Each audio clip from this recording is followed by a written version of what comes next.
Good afternoon, race fans. Welcome along to Three Sisters Circuit for round 5 of the 2025 British Supermoto Championship, brought to you by Trips, as this year's absolutely glorious summer continues to shine down on us.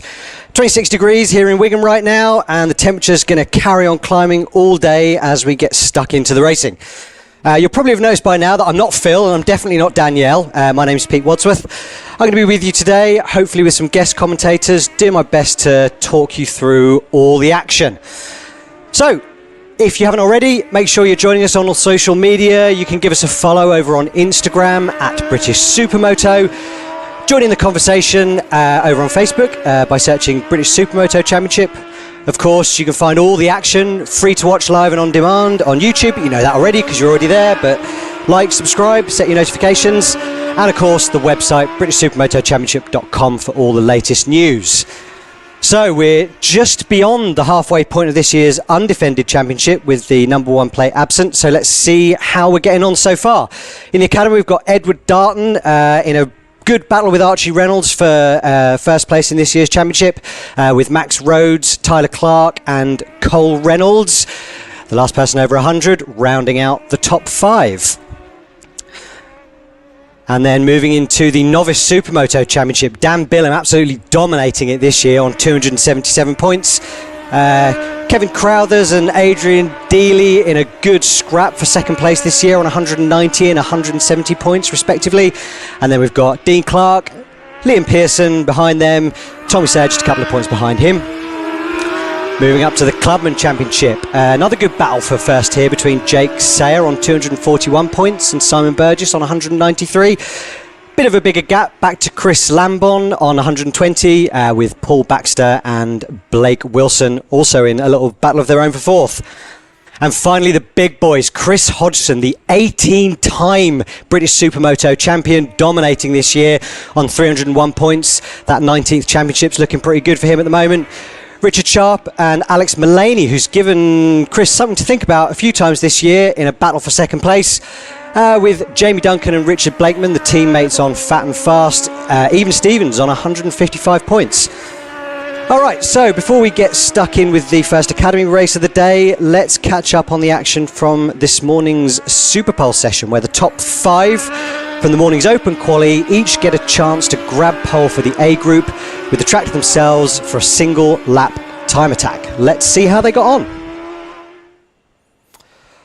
Okay, we've got Alex Mullaney out on track first for his Super Pole attempt, just rolling out of the pits now into his warm-up lap.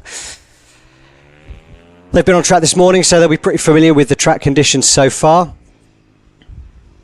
Just trying to get some temperature into those tyres. He managed to set a 1 minute 14.173 in the pole session just before this.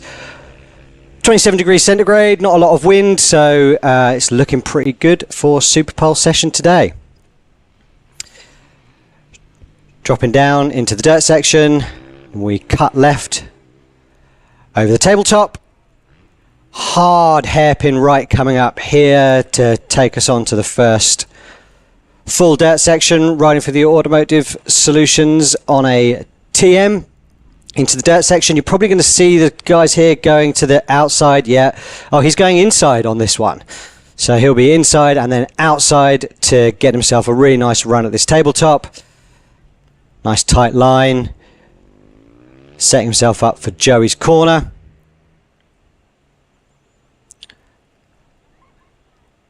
You'll see Alex Mullaney using a bit more of the old knee down style. Most of the other boys you'll see today will have their leg out motocross style.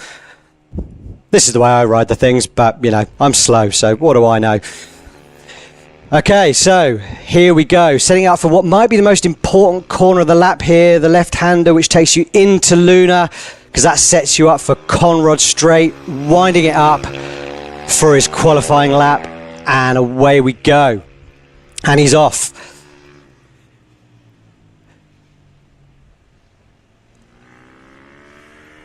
Taking the checker flag there.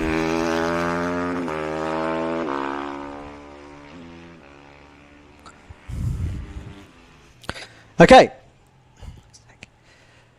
Next on track, we've got Richard Sharp on his hot lap, dropping down now into the gravel section. That is a lot steeper than it looks, believe me. Cutting right, really on it on the tabletop here, braking hard into this left-hander. Richard Sharp, mega sideways style. This guy is always hanging it out. Onto the dirt section. Let's see if he takes the same line that we saw Mulaney have. Yeah, he's going on the inside line here. Pulling out onto the outside to give himself another really good run onto this tabletop. Does he clear it? Yes, he does. I don't know how they get it stopped here. Nice and dry today, so not a lot of dirt getting dragged onto the straight. Here we go again. Look at that sideways style, backing it into Joey's. Winding it up, taking another gear here. This corner's so much faster than it looks when you're on track. Really hanging it out, keeping it tight in for the left-hander. Winding it up down here onto Rogerson straight.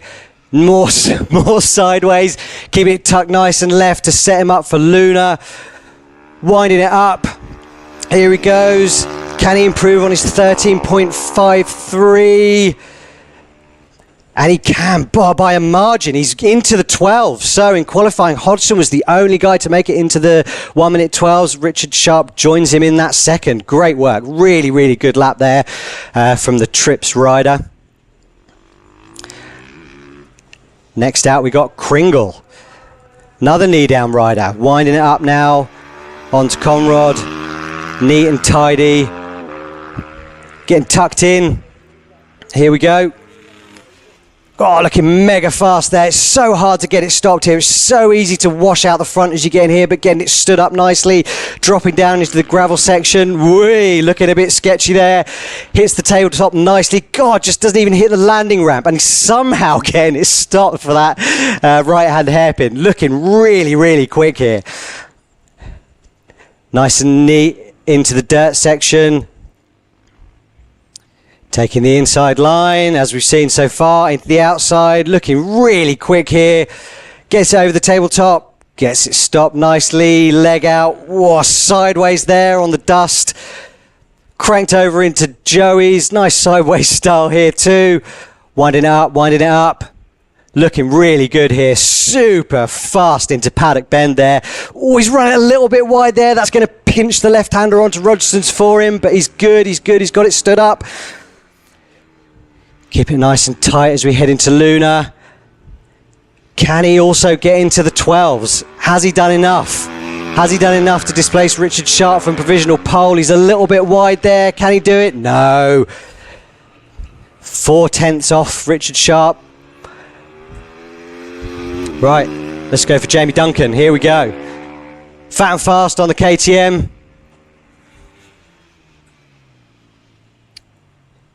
Nice and easy as we hit down to the gravel section. Looking neat and tidy here. Not quite as fast, but you know, sometimes looking slow is actually pretty quick. Nice and tight into the right-hand hairpin there.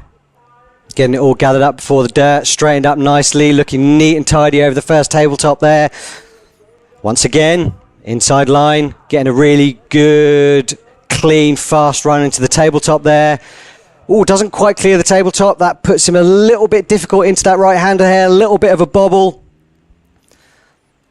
Again, neat and tidy into Joey's. Another little wobble there. He's going to struggle to pull this back, but let's see how he gets on.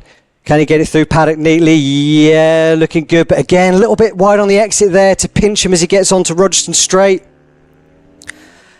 Little wheelie there as we come to the left-hander into Luna. Winding it up, getting tucked in, getting on the gas, nice and neat, loads of lean angle there. Where is he? Jamie Duncan, wow, takes the provisional pole and actually beating Hodgson time from main qualifying. So here we go. Big pressure lap now here from Chris Hodgson, last year's runner-up, an 18-time Supermoto champion.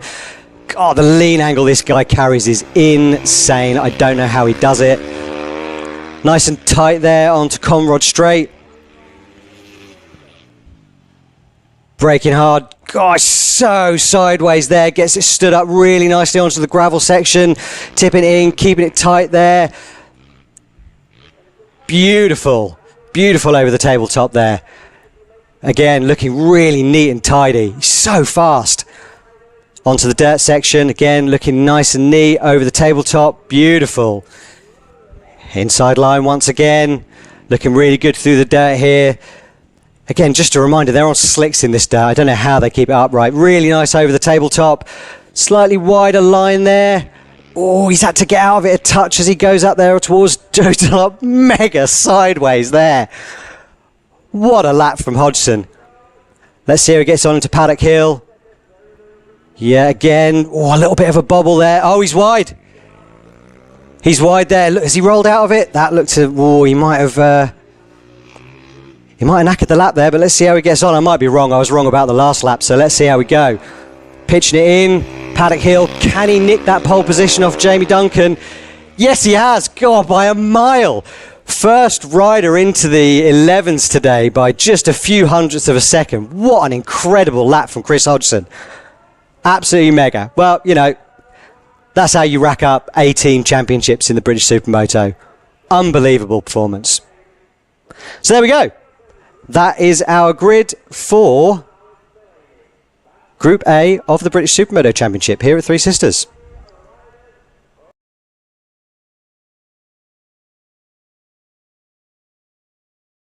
Then for the first race of the day, that is the Group C for the Supermoto. Let's have a look, see how we're lining up on the grid today.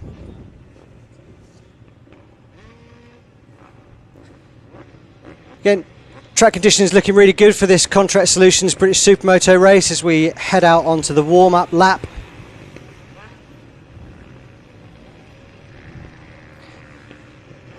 Really important here just to kind of get a feel for what the track's like, because it's been a little while since they've been out now, so they're going to be looking for things like how much dirt's come off that gravel section, how much more chewed up the dirt section is looking, but it should be okay because obviously nice and dry today, so well hard packed.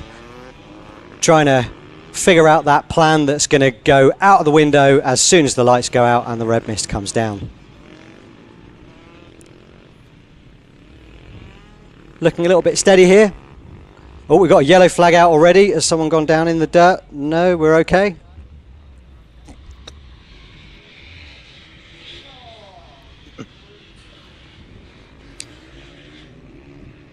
Ooh, dearie me, someone's washed out as we get onto the tarmac section. That's what I was talking about. Little bit of dirt getting dragged onto the track there, a little bit over enthusiastic on cold tyres. Let's hope he's learned a lesson and he won't repeat that as we head into the main race. You'll notice there on camera at the moment, some of the younger kids that are just annoyingly mega quick are actually allowed to race in the Group C class on their much smaller, generally two-stroke bikes. They are infuriating because they will just ride around the outside of you everywhere.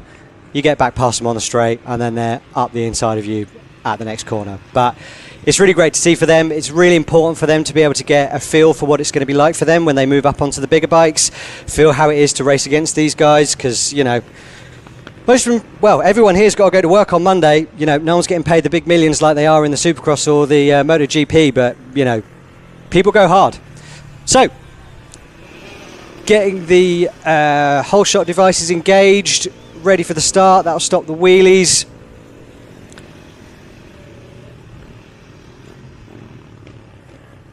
Getting themselves ready for that first corner, which again, super difficult up here at Three Sisters because of that transition between the tarmac and onto the dirt.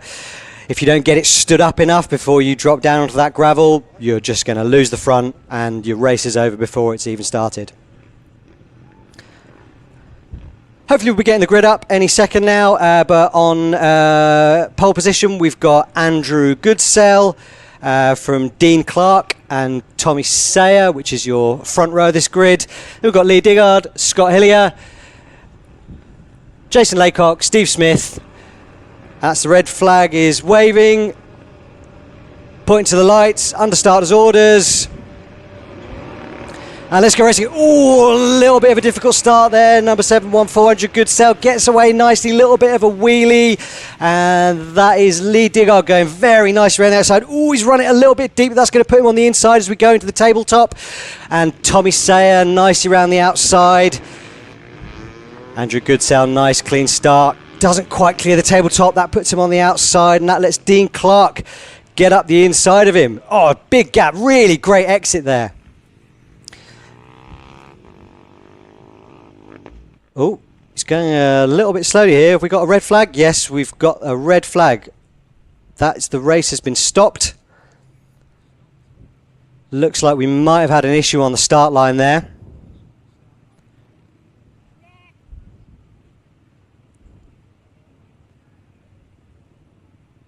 Not sure quite what's going on, but it looks like riders are up and walking.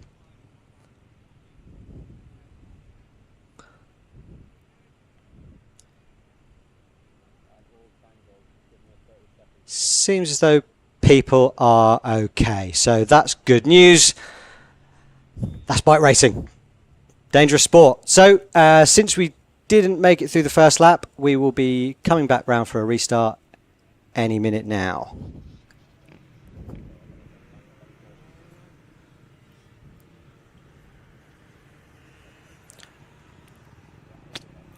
It's always difficult when this happens, especially for Dean Clark, who made a really good start. Managed to launch himself away from the middle of the front row and got a really nice gap on Andrew Goodsell as they were coming into that first dirt section there. So he's not going to be a happy chappy. But the most important thing is everyone's okay. Going back round onto Rogerson's. And we'll get underway once more.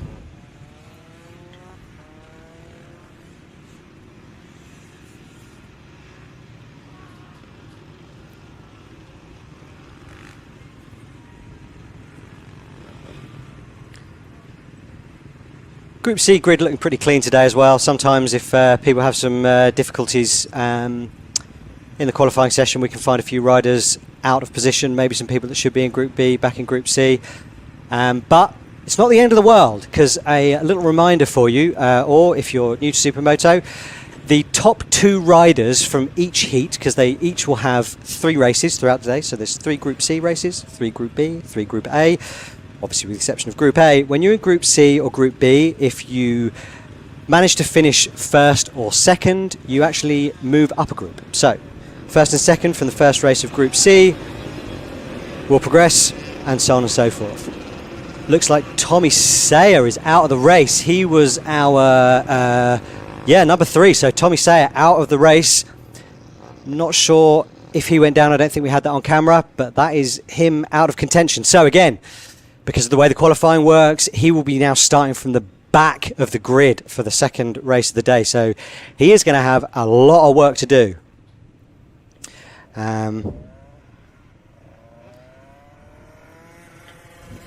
Okay, so lining back up on the grid.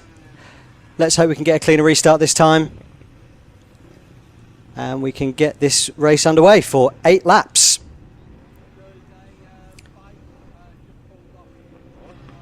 Last few riders just joining up at the back of the grid. We'll see Jason Laycock's in some ways in the prime seat here, because he's now got a gap in front of him. He can he's got a really nice clear run up to the outside of turn 1. If he can get away a bit more cleanly than he did last time, good opportunity for him to disrupt our number 1 and 2. Looks like we're ready to go again. So, red flag waving, under starter's orders. Ooh, a little bit of a creep there from the 671. Nice clean start away there from everyone. Andrew Goodsell looking really good. But Digard nicely round the outside again.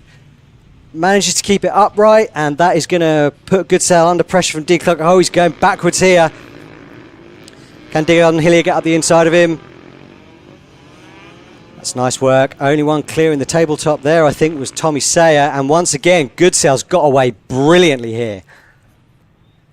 This is the position you want to be in the lead, because if you can just get a little bit of a gap at the front, you've got clear track ahead of you, you've got none of that dust in your face, and these boys can be screwed. Oh, he's gone down! Oh no! He's lost it in the berm, he's put it on the deck. Has anyone else got caught up with him? I think they have, yeah, Lee Diggard down as well. So where does that put us? That has promoted our number 86, so that's Scott Hillier in the lead from 6th on the grid. Really, really nicely done to keep out of that trouble there. And that has gifted him P1. But it's looking very much like Goodsell is coming back at him. You can try it around there, but you're going to get hung out to dry out onto Rogerson's, which he... Has he? He has. He's kept it around the outside. What a great move from Goodsell. That's a tough place to go past. Nicely into Luna. Get those eyes front.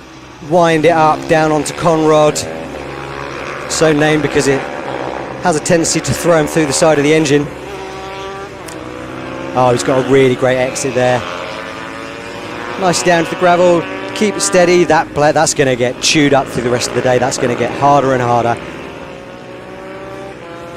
Now the question is here, it's looking like Scott Hillier is way, way quicker than he is as we go through the tarmac section. Can Goodsell keep it together on the second time through the dirt? Where's our pole sitter ended up? Long, long way back. Not even sure he's still in the race. So we've got Goodsell there taking the pro line, going inside and then outside. Whoa, a bit sketchy over the tabletop there. That's run him a little bit wide, but he's okay. And once again, that's Dean Clark going up the inside of Tom Nutter. Into Joe's for the second time. Yeah, this is a battle of tarmac versus motocross here. So those of you that know your history will know that Supermoto was started as a way of figuring out who the best all-rounder in the world was. So especially when we're in these lower Group C, Group B groups, you can really see the difference between the people that are more tarmac and perhaps more motocross backgrounds. So how are we going on? Fastest man on track right now is Dean Clark. Goodsell going a little defensive there. I think he's probably defending fresh air there, to be honest. It's down here that he's got to be careful.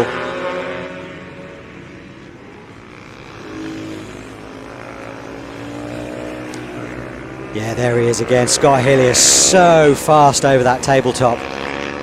Getting those jumps cleared is worth seconds, but still looking really tight up the top. Yeah, you see there, look, he's clearing the tabletop and it's just putting him right on top of Goodsell. He's got the inside line here, which is not only quicker through that corner, but it's going to give him a much better run onto this tabletop. Ooh, he's got a bit of... Yeah, he's spun up the wheels a little bit there. Scott here in second. We've got a great battle for the podium here. Goodsell going up the inside. Really nice. And that has opened the door for Dean Clark as well, who's the fastest man on the track. Scott Hillier going backwards there. I don't know if he's got a problem. He was looking back there. Yeah, he looks like he's touring a little bit. Is that Goodsell out of the race? I think it might be. He might have a problem there. Sorry, not Goodsell. Dean Clark. Goodsell still in the lead. Starting to build a really, really nice gap here. Finding his rhythm. And then, of course, Hillier and Clark just behind him. Down to the gravel section. Graphics still showing 8 laps to go, but we're actually more like about 5 laps to go now, so settling in nicely. This is where our battle is right now. This is the battle for the last 2 places on the podium. Dean Clark's so quick over that tabletop, but not quite as fast through the tarmac section. Tom Nutter nicely following through on the inside line there. Yeah, Goodsell just a little bit slow through that dirt section. I really think he's taking the wrong line through there. And it's just every single time it's just putting Clark and Nutter right onto the back of him as they get out onto this tarmac section. But he does seem to be getting a really good exit down towards Joey's, which rescues him a little bit. It's really going to be Dean Clark's job to get right on his back wheel through the dirt section so he can try and stand him up through Joey's, but he has a little bit of a moment there.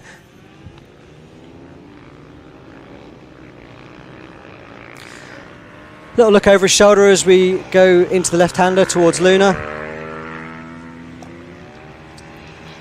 And I fear that might be what put Tom right back on his wheel.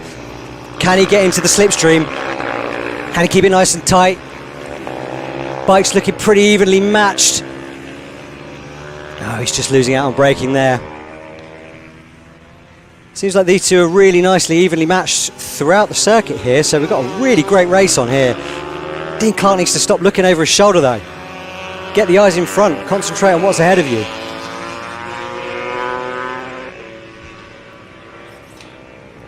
Again, nice drive out of that corner there.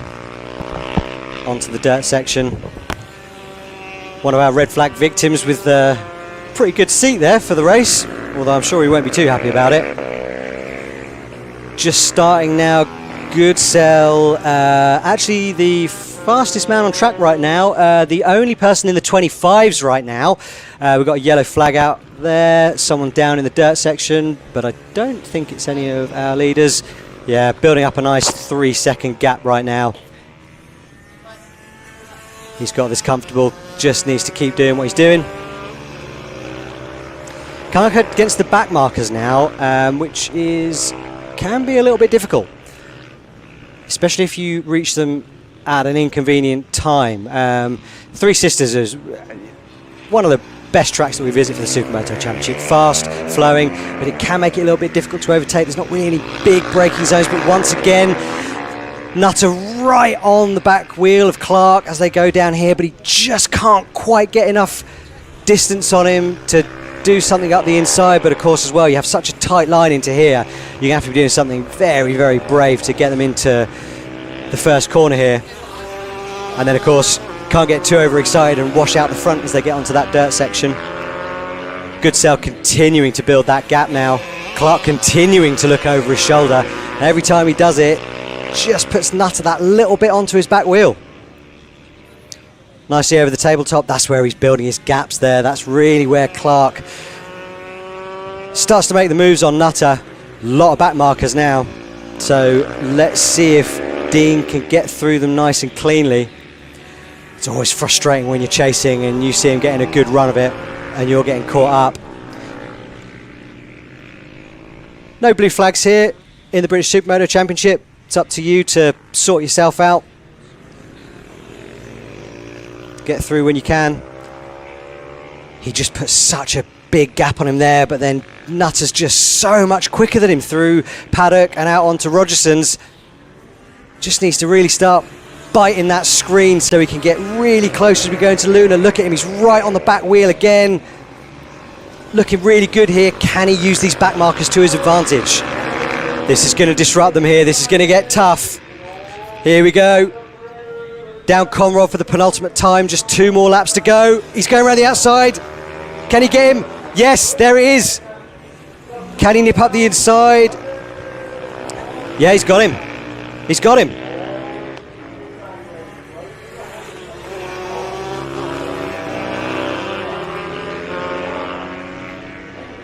And that is, yes, Tom Nutter has nicked second place from Dean Clark. If he can get through clean, I'm not sure he's going to have a chance to get it back because he's so much quicker than him through this tarmac section, and he's going to get nobbled there by someone on the inside of him. But oh no, now Clark's got the same problem. Can he get it up? Yes, he's got it up there nice and clean. Oh, I feel like, oh, he's down. Oh, Clark got lucky there that he didn't get taken out as well by that back marker.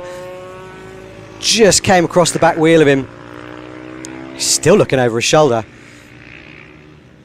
Not sure who's on the floor there, but that might be all she wrote. I think Clark has got enough of an advantage over this tarmac section that Nutter's just not going to be able to get it back from him. So now he's just got to keep calm. Doesn't look like there's going to be any more back markers. That's the last lap flag. Oh, he's going to be so pleased with that. He earned that too. That wasn't by default. That was a great ride by Nutter. And of course, Goodsell, we haven't seen much of him, but that's what will happen when you end up 6.5 seconds ahead of the rest of the field.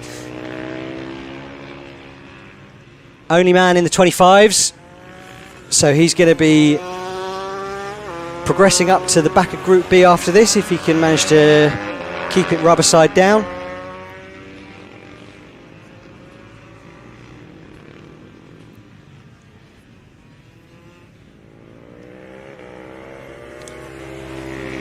God, there's nothing longer than the last lap of a race when you're in the lead.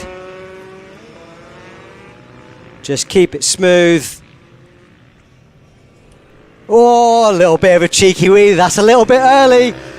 I would not be doing that. That's a dangerous game you're playing there, Andrew, but fair play. Love a bit of showboating in the British Supermoto Championship.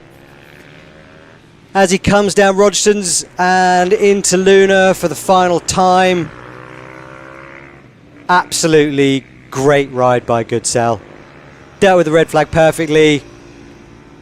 Got a better start on the second time of asking. And he cruises over the line with a nice big wheelie. Beautiful. Yeah, damn right, Andrew. Double fist pump, well deserved. He's followed home by Tom Nutter and Dean Clark. That's the last of the people in the 26s, followed by Steve Smith from Jason Laycock just coming over the line now, and Phil Rigg. Gary Butler, rest of the field looking a little bit spread out, but what a great battle for the podium. Lily Rhodes coming across in a fantastic 8th place. Tyler Clark in 9th. Poor Lee Diggard. Rounding out the top 10. But you know what? Good recovery. That'll put him in 8th place for the second race. So you can do something from there if he gets a good start. Maybe you can sneak into Group B for the final race of the day. David Murphy. Rip Jennings, if that's not a motorbike racer's name, I don't know what is. Scott Hillier, Richard Sheen, John Tardeville, Max Rhodes, rounding it all out for you. So there we go, first race of the day. Absolutely brilliant. Oh look, and that's me there behind the results page on me old Husky. Okay, so Group C done. Next, we will be moving up to Group B. This is where we will be starting to see some of the novice and clubman riders, I should think.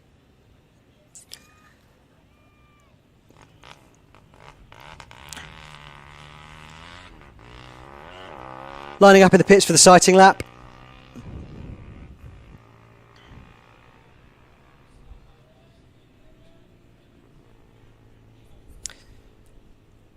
Absolutely baking hot up here right now.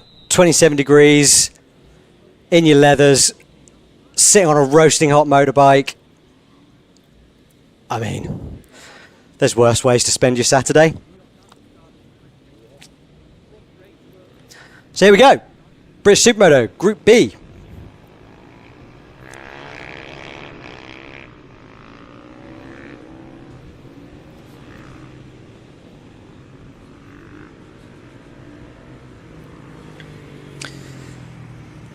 All right, so let's see where we're at for Supermoto Group B. Greg Forshaw, Scott Wright, Tom Elam and Neil Mellon is your front row.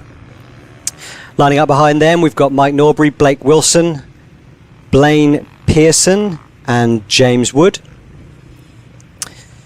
Dax Almond, Darren Lee, Jamie Wrigglesworth and Kevin Crowthers make up your row 3. Lining up behind them, Mark Stevens, Michael Craig, Paul Reynolds, Dan Spencer. Row 5, we've got Simon Bentley, Dan Billum, Dave Spafford and Eddie Rushworth.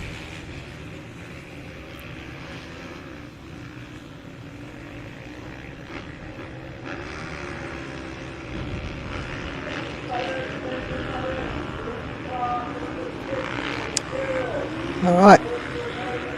Through for the sighting lap.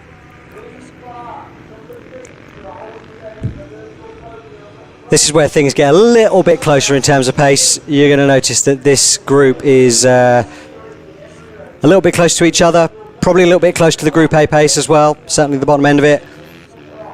Riders here are going to be really keen to get into the top group, so the points are awarded from the top to the bottom regardless of what group you're in. So if you don't qualify well and you should be in Group A and you end up in Group B, your opportunity to score is very, very limited.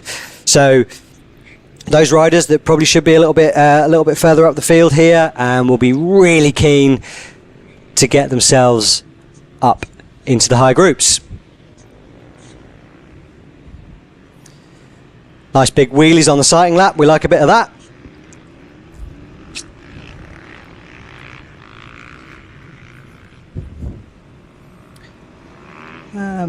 Unlike some of the other motorbike racing series you might see, we don't line up on the grid and then go for the warm-up lap. We do our warm-up lap straight out of the pits.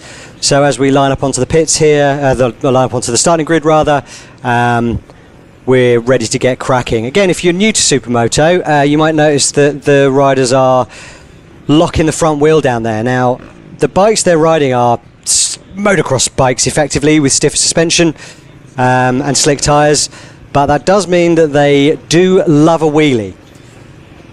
So by holding that front wheel down for the start, makes it a little bit easier to get going.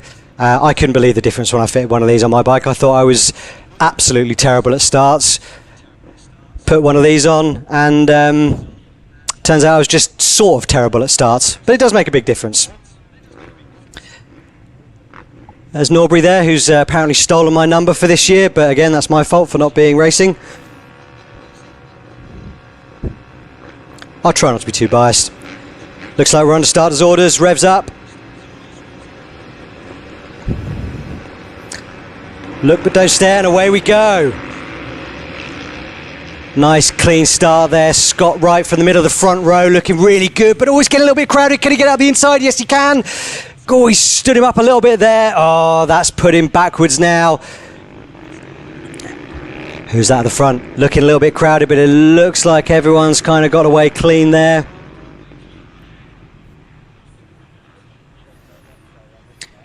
Oh, really nice out of the tabletop there.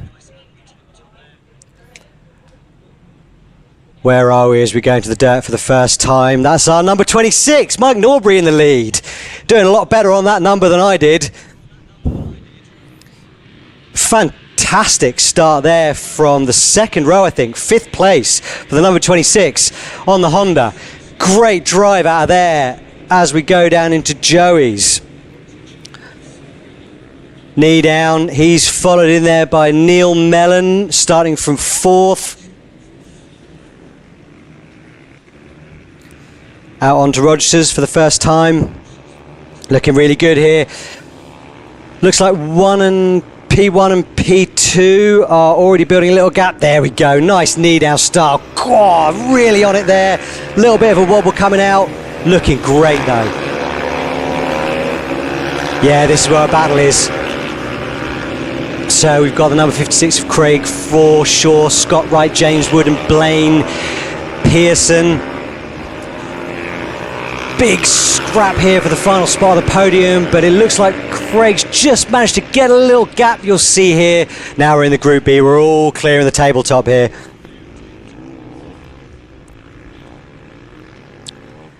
Into the dirt section for the second time.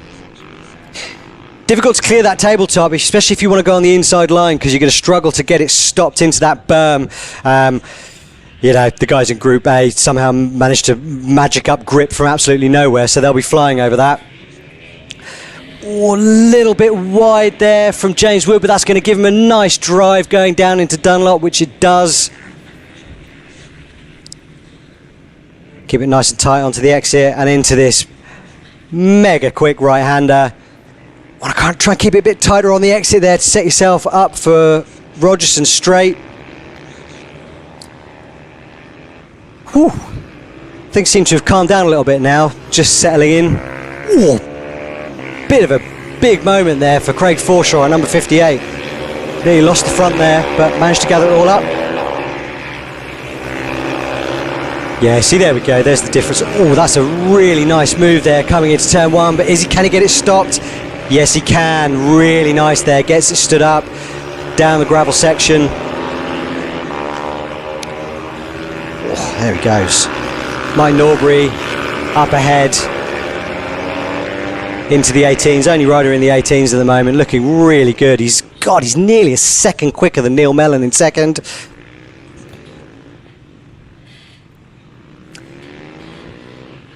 Nice spread between the inside and outside lines there.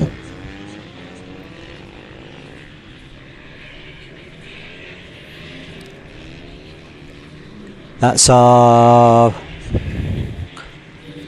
battle there for fourth place, I think. Fifth place. That's fifth place. Scott Wright and Blake Wilson battling it out. What's nice up the inside there again. Keeping it tight with that knee down style. Really great riding there from our number 8.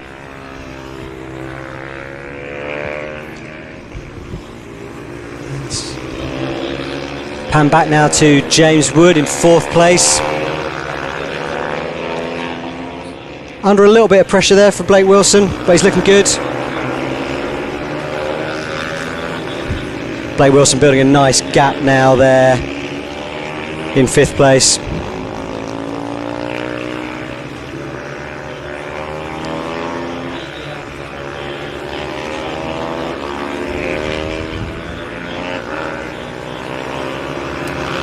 Nice into the dirt section there.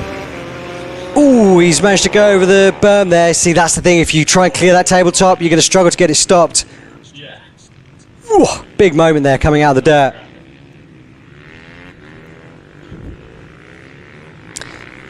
So, this is now our battle for fourth place here between James Wood in fourth and Blake Wilson in fifth. Pretty even right now. Blake Wilson on the Automotive Solutions running the 58, obviously made famous by Marco Simoncelli.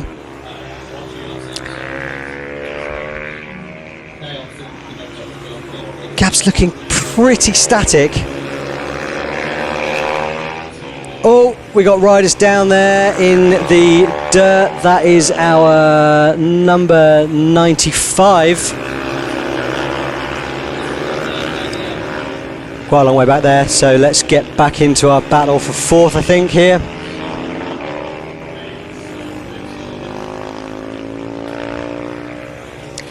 Green flag's back out, everyone up, no injuries, good times. So, we're looking like we've got a battle going on here for third place between James Wood, Craig Forshaw and Blake Wilson. This is where the scrap's at right now.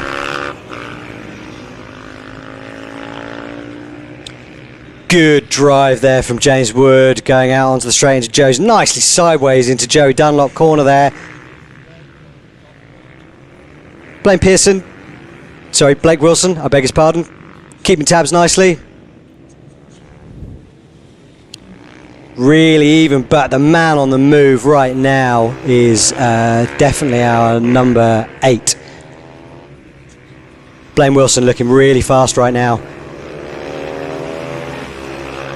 Blake Wilson in the 18s, there's only a couple of riders in the 18s and Blake's one of them. And there he is, he gets past him on the Conrod straight. Nice move there, nice and clean. Is he going to nick that third place? Can he displace James Wood? He's a little bit slow there off the gravel. Clears the tabletop nicely.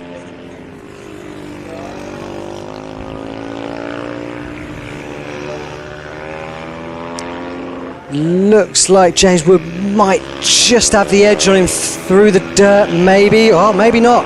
He's right on his wheel there, following that Group A line of inside-outside to get that nice run up onto the tabletop. Doesn't quite clear it.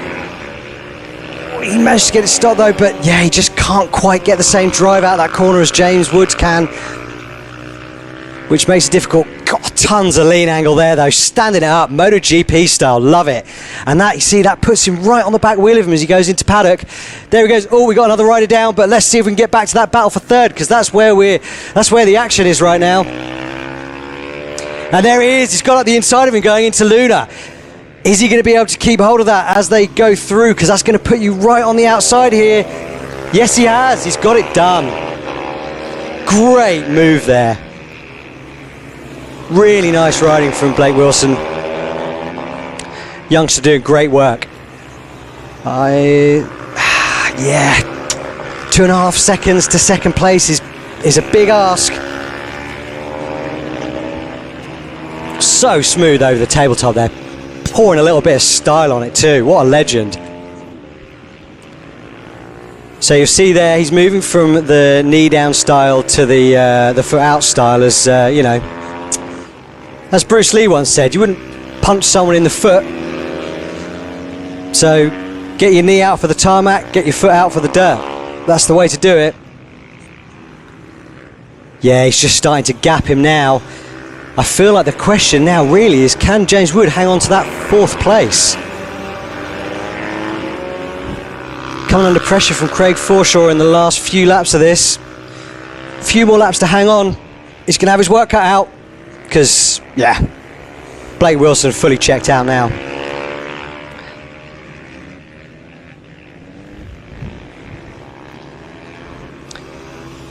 Super nice ride there. Loads of lean angle coming onto Conrod for James Wood. Craig Forshaw really going to start turning the screw now. Whoa, a little bit sideways there for James Wood. Is that going to put him under more pressure? Let's see how they get on over the tabletop here. Every single moment is absolutely key. Any tiny mistake here is going to lose or win you that race. Oh dear, our leader there getting a little bit caught up. And you know what?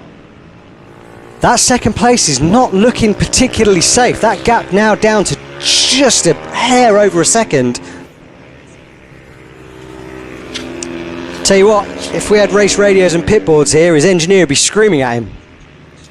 Coming onto the back markers now. Cool, that's a brave place to try and go past. Not sure our Bathmate rider's too aware that he's there. Has he seen him? No, he hasn't. Oh, dearie me. This is really hurting our leader, Mike Norbury, but he's got enough of a gap for it not to be too much of a problem. What's going to get really interesting, though, is if Neil Mellon comes across our back marker here as we go on to the last lap. Can that gift Blake Wilson those last few tenths that he needs to steal that second place? Oh, he's got him! He's got him already. We didn't see that on camera, but it looks like Blake Wilson has now moved up into P2. What a ride. So that is now going to put him up to Group A for the last race of the day. What a ride from the youngster. Mega. Once more, Norbury getting caught up in traffic, but I'd be very surprised if that's going to cost him 7 seconds on the last lap. Gets out the inside there, nicely, cool, stands him up on the exit a little bit there, but you know, if you're a back marker, you've got to be aware of those race leaders coming through. No brave past the pit lane showboating from Norbury there. Doing the number 26 proud. Thanks, Mike, I appreciate you. As he comes through Luna for the final time, onto Conrod Straight. Great race by Mike Norbury there. Super clean. Tips the hat. Job done. Into Group A for the second race of the day, and he will of course be joined by Blake Wilson, rider of the day so far. Coming over in third, Neil Mellon to round out the podium. Then we've got James Wood, Craig Forshaw, Scott Wright, Blaine Pearson, Dan Billiam, Tom Ellen, and the lovely Jamie Wrigglesworth rounding out the top 10 for Bathmate, from Kevin Crowthers, Mark Stevens and Michael Craig.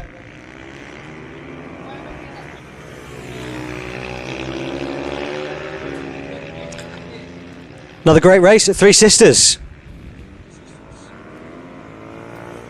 I never used to like this track, but it was because I wasn't very good at it. And then I got a little bit better at it, and all of a sudden I started enjoying it again. Funny that. So there we go. There's the results for the B race of British Supermoto. Great clean ride by Mike Norbury. Blake Wilson doing a great job to close down those several seconds to nick second place from Neil Mellon, who rounds out our podium in third. Big gap back to James Woods. Craig Forshaw, Scott Wright, Blaine Pearson and Dan Billam. Our novice championship leader scoring some good points there.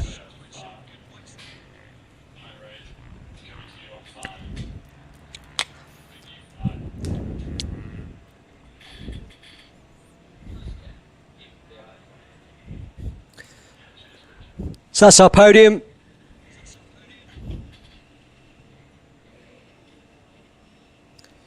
Our main man Blake Wilson rocking the Marc Marquez helmet there.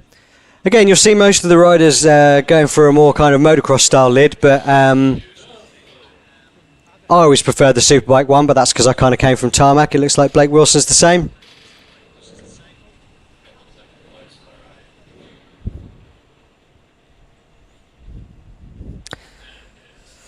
So, as also Sprack Zarathustra rings out across the paddock at Three Sisters, it's time for us to get ready for our first Group A race of the day. And given the speed that Chris Hodgson's been showing all day today, they're going to have their work out for him. The only way they can really do this, I think, is to try and duff him up early. But it's going to be a tough one. 45% humidity, nice low winds, beautiful clear sky, so none of that tedious conversation that we almost always have to have. Oh, is it slicks, is it wet? So let's have a look at the grid. Our championship leader, Chris Hodgson, in pole, obviously the only man to get into the 1 minute 11s today. Jamie Duncan from Richard Sharp and Ryan Kringle, with Alex Mullaney back in fifth. Those are your Super Pole riders. Another great ride from the young Harley Sharp here. Made his first appearance, I think, in Super Pole last week. Getting faster and faster and faster, and more beautiful as every day goes past. Lee Williams in seventh from Richard Blakeman in eighth. Chris Walker, boss of the Trips team. Great ride there for him in ninth. Oliver Holmes rounding out the top 10. Andy Mitchell and Dean Hillier in 11th and 12th.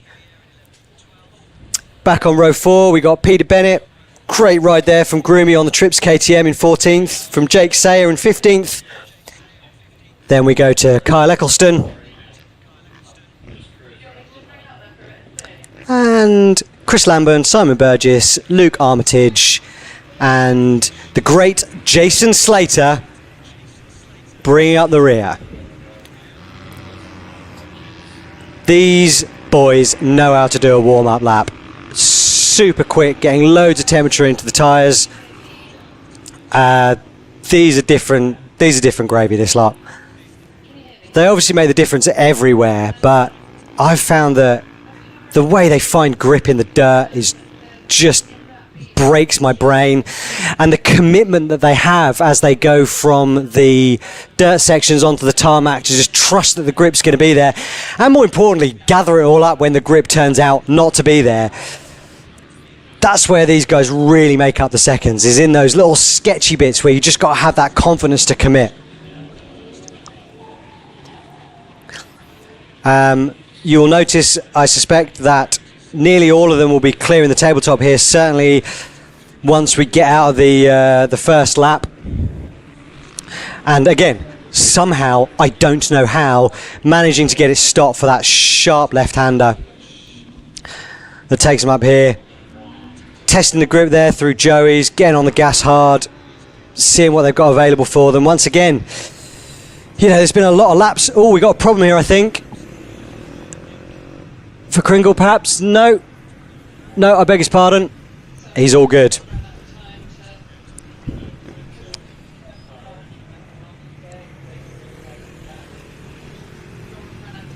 Struggling to get that start device engaged there a little bit.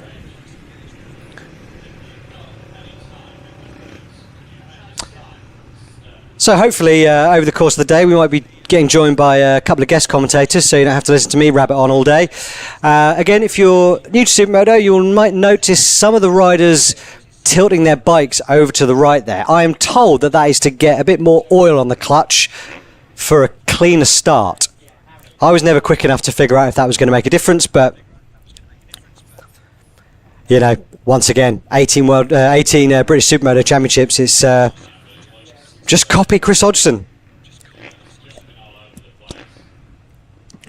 All right, so here we go. Bigger boys came, red flag waving, under starters orders. Look, don't stare, revs up, and away they go. Really good start there from Hodgson. But Richard Sharp hanging it out around the outside. Can he do something just to make it difficult? Oh, we got a bit of a coming together, but I think everyone's managed to stay up. Someone's going to have to do something about Chris Hodgson, or he's just going to disappear here. Compressing the jump there. God, just such style. They make it look so easy. I hate it. So we got Richard Sharp, captain sideways. He's the guy that's going to try and put Chris Hodgson under pressure here, but a little bit of a bubble there. But he's the guy with, I think, the strongest motocross background of everyone here. So let's hope he can make the difference in the dirt section. Goes a little bit wide there. Goodness me. Hodgson already building a big gap. We're not even through the first lap yet. What a rider. Super fast into paddock. Nice and tight there. Backing it in. Banging down the gears to get that rear moving so they can get it straightened up onto Rogerson's. You've got a couple of options through Luna. You can try and keep it tight and hit one apex late here. Most of these really quick guys are going to double it, run it out onto Conrod. Oh, so sideways there. But again, see, getting it stood up before we get onto the gravel, so he's got the traction. So much commitment as we get onto the tarmac. A little bit of a wobble there from Richard Sharp, but he's staying in touch. Just a second of a gap here. And usually that's where you want to be. If you can stay within a second of someone, that's when you're in the tow. You can get a reference from them. You can see where they're at. Once it starts to get out to 1.2, 1.3 seconds, you're going to start losing touch with them a little bit. Really hard to follow their lead. Again, over the tabletop, really nice tight line there. Who have we got here? This is the number 54 of Richard Blakeman, followed by Ryan Kringle. Richard Blakeman's moved up a couple of slots there. I think he started fourth and he's gone up one slot or maybe two. Managed to get the run on Ryan Kringle. Seems like this might be where our battle is for the time being for the final spot on the podium. Just missed out on the national championship by a hair last year, Blakeman, to Jay Slater, who of course won the British and the national championship last year and then has retired. Hopefully we'll see him back again though. Great rider, great bloke, magnificent hair. So looks like Richard Sharp is currently the fastest rider on track right now in second, so he's managed to close that gap down to Chris Hodgson. He's got that down to 0.3 of a second. Oh, we got hands up. Looks like we got a red flag again. Looks like we got the race stopped. Maybe a rider down in the dirt. Let's hope everyone's okay.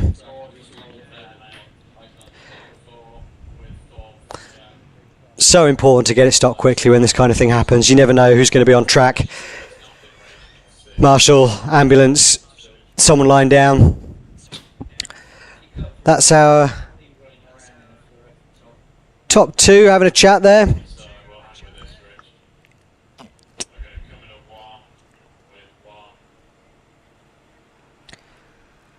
Hopefully we'll find out what's going on soon. Looks like we've got an ambulance on track, but don't worry too much.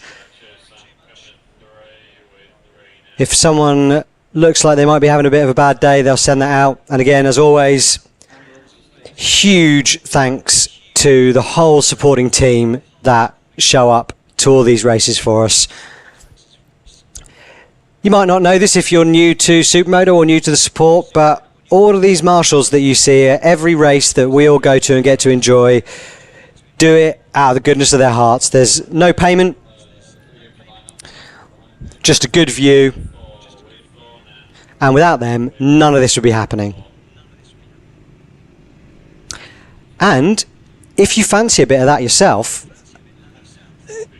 getting on the Pro Ban and helping this grassroots sport that we all love so much carry on for as long as possible, look up your local Marshals Association, get your training, go and do some racing.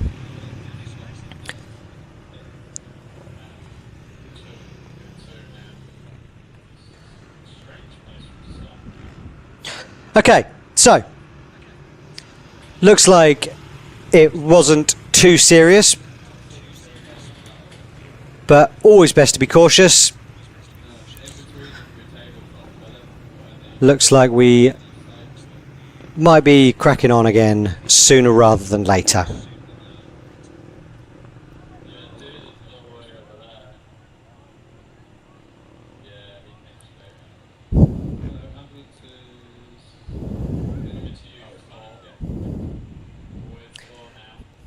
Just had a missed call from Jason Slater. He's trying to phone me. He should know I'm on air.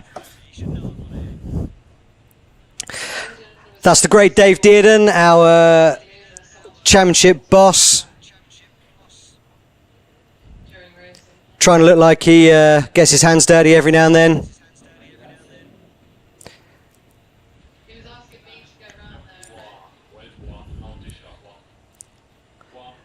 Looks like Rob's made his way out there on the e-bike as well.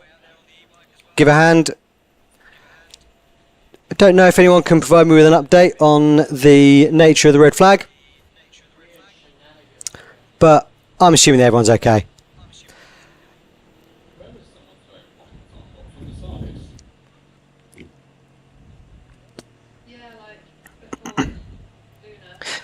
I'm just just hearing from the team that P2 in the B race, I mentioned youngster a couple of times, but the guy's 14 years old. So we're going to have a 14-year-old racing in the A group for the next race, which is a, quite frankly, phenomenal effort. These are big, big bikes. It takes a lot of strength to muscle these things around. So to be able to get this around that quickly, be the fastest guy on track and make up what I thought was a completely impossible gap to P2, absolutely mega effort. Huge congratulations. Looks like Jamie Duncan's having a little bit of trouble getting that starter engaged, but again, getting some help from his fellow competitors. I've been in a few paddocks in my life, and I'm yet to find one as friendly and welcoming as the British Supermoto paddock. So, you know, if you fancy a go, get your license, get yourself a Supermoto bike, and come and join us.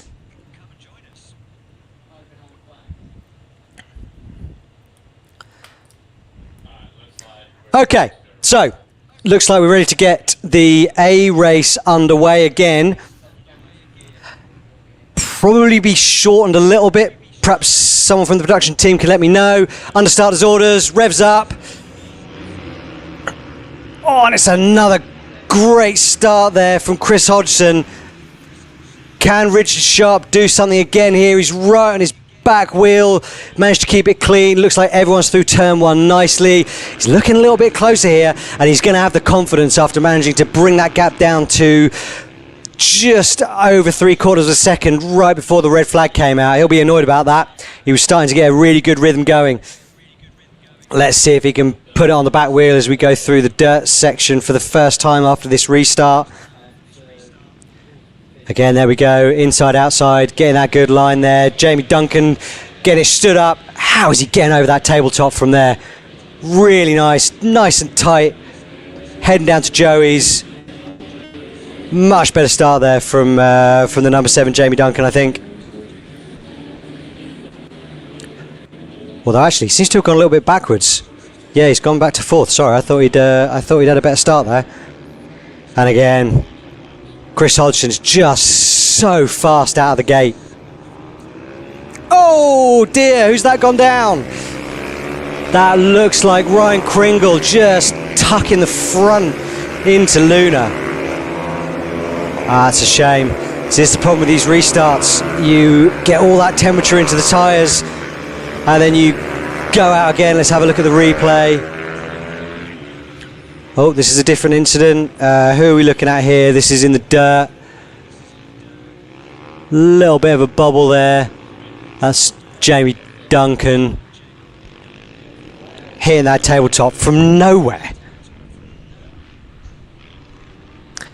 Okay, so underway nicely. Chris Hodgson leading the race. Richard Sharp giving chase. Jamie Duncan rounding out your top 3 with Alex Mullaney in hot pursuit. Maybe hasn't quite had the pace so far today. Our top 4 looking a little bit spaced out right now. We've got about half a second between each of them. Let's see if Richard Sharp can start applying that pressure to Chris Hodgson. Stop what's looking like a cruise to the 2025 championship. That's not fair on Chris. He's going to be hanging it out all the time. But he is the fastest man on track right now. Last lap on a 1:12.217, so only 2 or 3 tenths of a second off his qualifying time from earlier today.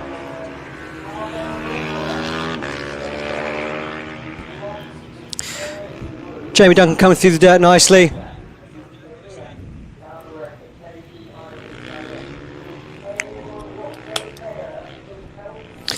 All right, let's see where we're at. So we've got Chris Hodgson, Richard Sharp and Jamie Duncan are your top 3. Alex Mullaney, Richard Blakeman rounding out your top 5. Son of our P2 man, Harley Sharp, up there in 6th place. Another great ride. The kid just keeps getting quicker and quicker and quicker. Chris Walker, Trip's boss, right behind him in 7th place, going around on a nice 1:14. And then we got Lee Williams, Dean Hillier and Oliver Holmes rounding out your top 10. Absolutely ridiculous levels of lean angle there from Harley Sharp. Maybe he's trying to have a little listen to the tarmac. See if he can give him any more tips for his gym trips.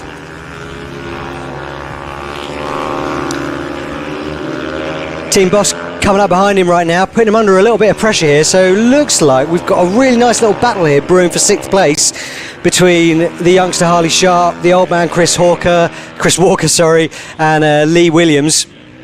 Whoa, someone absolutely sending the tabletop in the background there. I think he might have landed in Peterborough.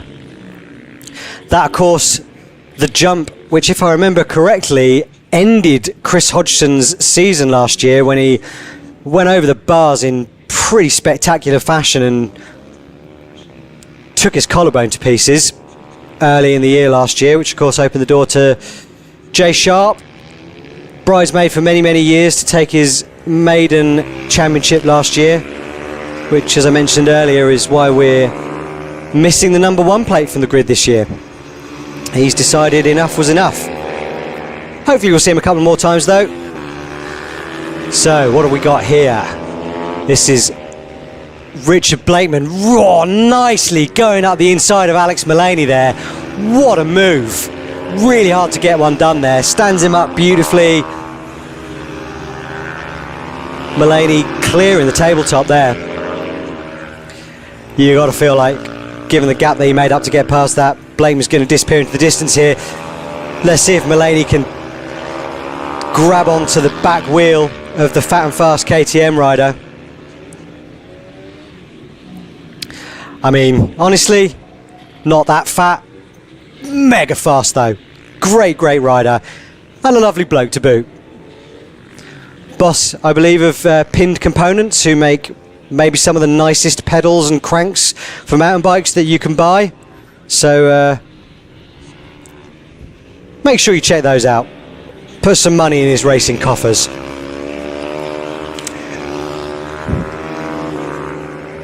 Looks like Mulaney's tagging on nicely here though. Tight line there through Luna. That might compromise him a little bit on the apex. The exit rather. But he seems to have got a really good drive there.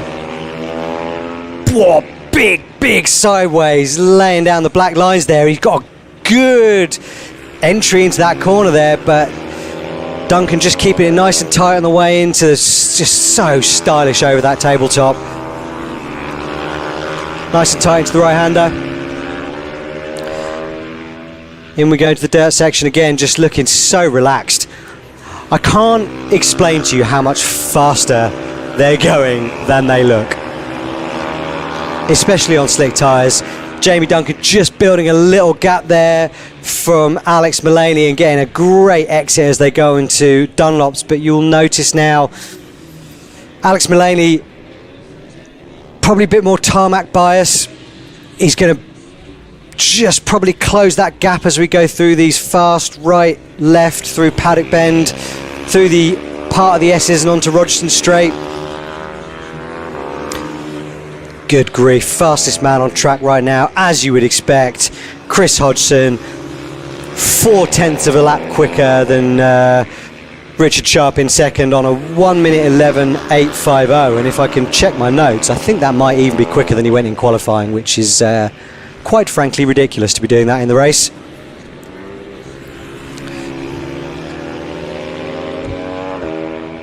Having a look back now to the battle between Harley Sharp and Chris Walker.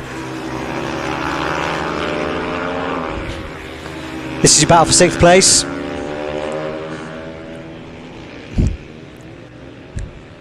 The Padawan versus the Old Master.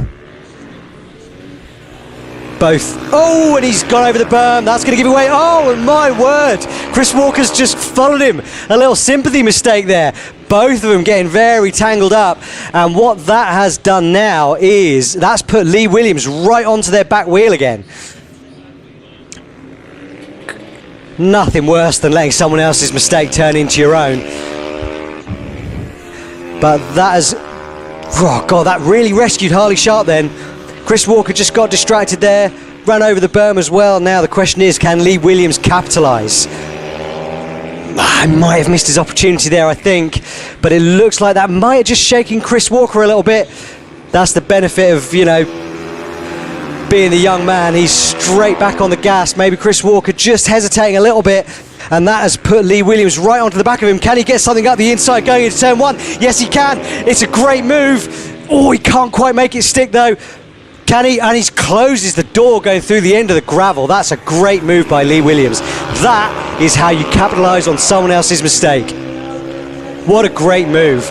And that is just going to give our man Harley just a little bit more breathing space as we get into the final 3 laps of this race.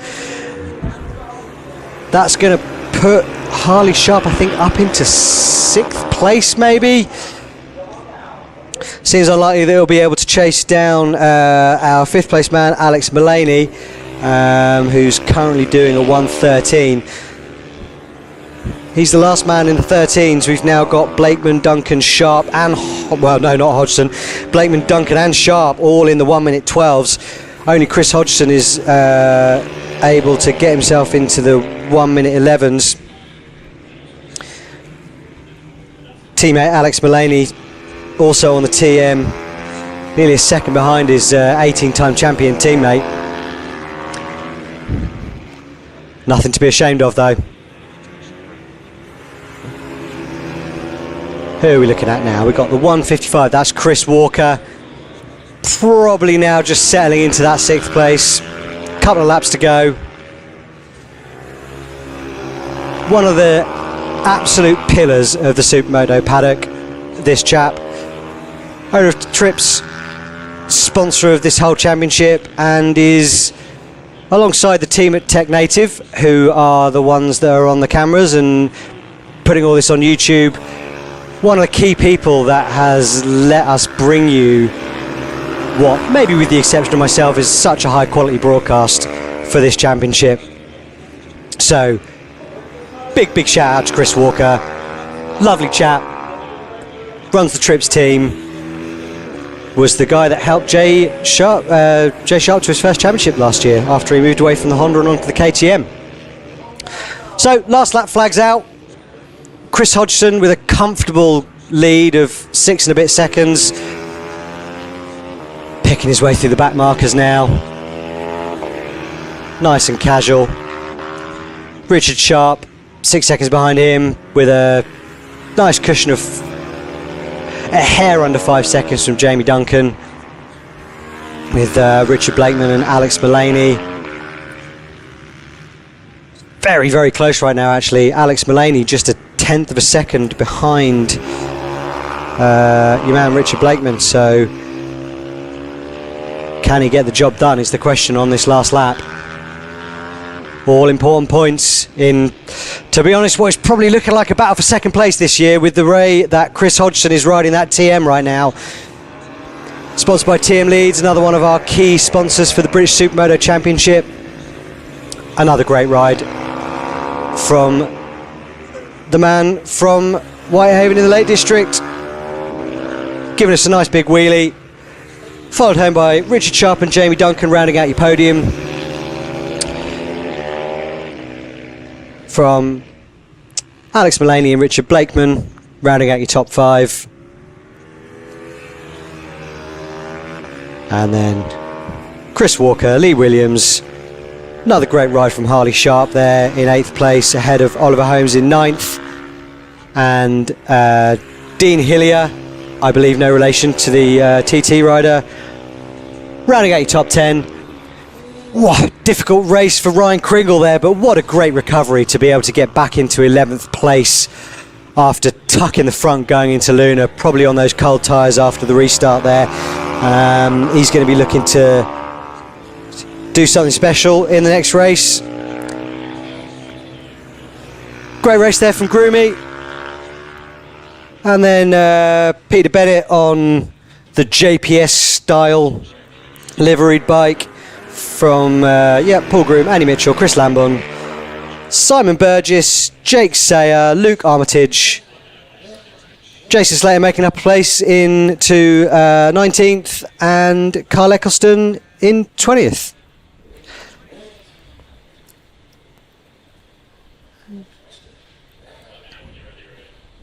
So, Academy race next, but before we go to them, I believe we are going to have some interviews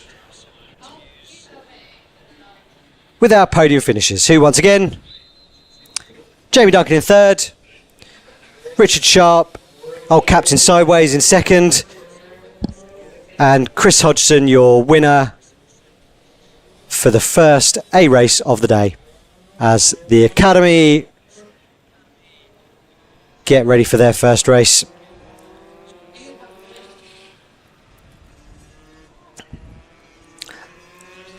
Chris Hodgson's partner there with the fan. Like I said earlier, it's hot. So, down to the podium now for our interviews with our top 3. 3rd. How are you feeling? Absolutely knackered. I think I was knackered before the start of that race. My starting device wouldn't go on when the restart.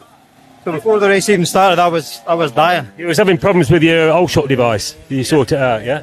Yeah, it just wouldn't go on, so I had to start the race without it. So when it came off the line, it just wheelied and everybody went past me. But yeah, 3rd's not bad considering that. Gotcha. So we'll see what the next one brings. Great stuff. I'm losing my mate. voice. Well done. And on to 2nd place, we've got Richard Sharp. How did you go on then, Richard? Ooh, honey. One up from qualifying. Yeah, qualified 3rd, finished 2nd, so very good. I'm happy with that. Obviously got red flag, so very warm race, but yeah, managed to keep me gap with Jamie. Chris pulled away, so I was just watching Jamie. I just didn't want him to catch me. Just managed to keep that gap comfortable. So yeah. Just after the first race was red flagged, you were just pulling him in slightly. There's a bit more punch on the TM we could see on the television. It's just got that bit more punch coming out of corners. Yeah, it does drive well out. I just wanted to keep with Chris because I knew he'd pull me away from everybody else, so I was really trying first couple of laps just to get a toe off Chris, which were working until the red flagged it. But yeah, he got me pretty much straight away in restart, so still happy with that. Yeah, 2nd in the bag. Well done, Chris. Cheers, mate. And on to the winner. Sorry, Richard. Sorry. And here we got the winner for the first A race, Chris Hodgson. Another win to your tally of many others. Yeah, I mean, not easy. My mouse is dry as Arab flip-flop, so yeah, it's hard going in that heat. Sharpie kept it on us. It's fair play to him, you know. I just had to ride my own race and just tick off the laps. But Pretty trouble-free, wasn't it, really? yeah, I made a couple of mistakes, you know, just trying. I didn't see him. Just trying to get that bit of a bigger gap.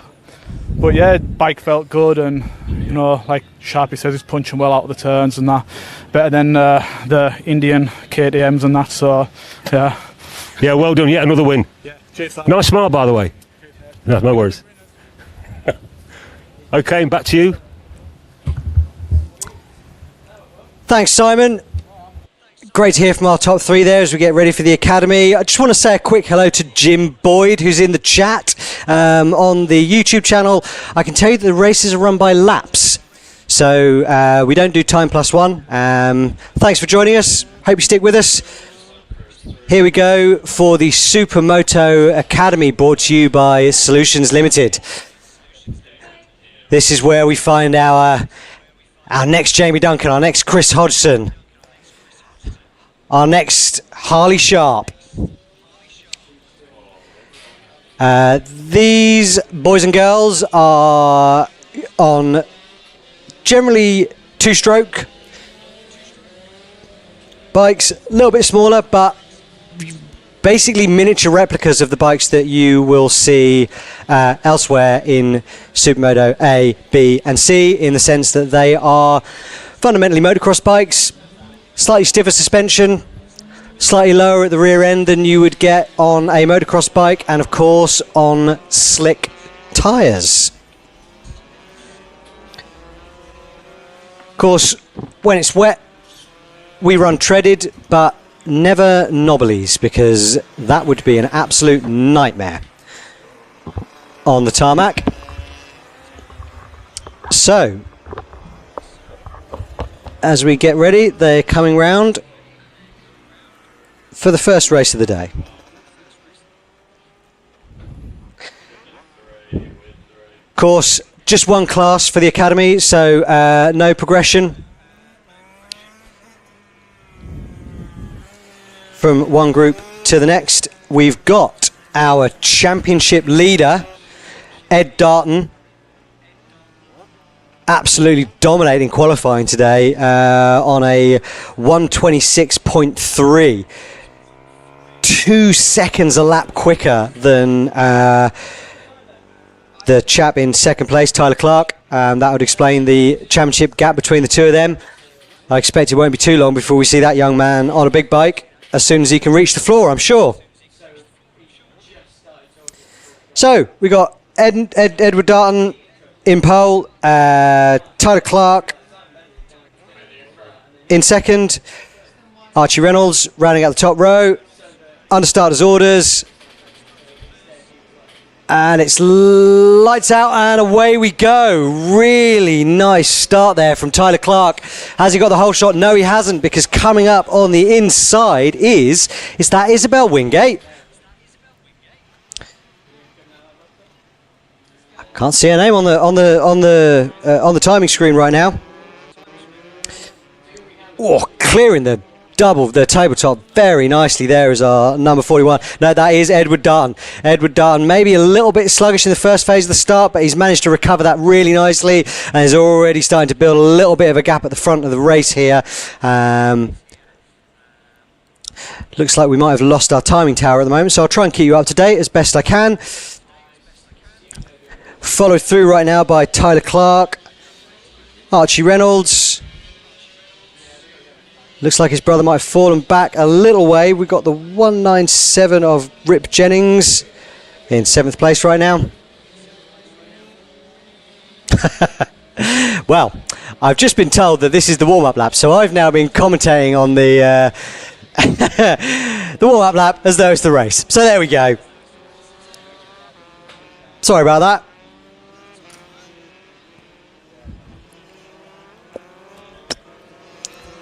Okay, a little bit of confusion here. We got live timing down. I'm going to carry on like this is the race, because honestly they're going quickly enough that it looks like they are. Yes, this is definitely it. We're off. Okay, so Ed Darton building a massive gap, already down into the 127s, which is 2 seconds a lap quicker than any of his championship competitors right now. Absolutely dominant display here by the young man. But looks like we've got Archie Reynolds from Isabel Wingate, who's back in Supermoto, who's been doing a little bit of tarmac racing recently, just getting quicker and quicker all the time, doing really nicely on the Kawasaki in one of the feeder road racing series. Let's see if she's got what it takes to take the fight to Archie Reynolds, currently second in the championship, so he'll be keen not to lose too many points to Rhodes. I can't remember if that's Max or Lily Rhodes, who's fighting the championship. Oh, we got to write it down. Who's that? That looks like it might be Josh Walker. It's a bit hard to tell, unfortunately. Their numbers are cut off on my timing screen, so I'm going to do the best that I can.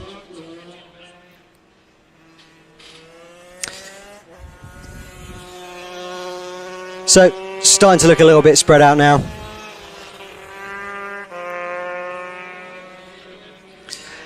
Darton just ticking off the laps very nicely.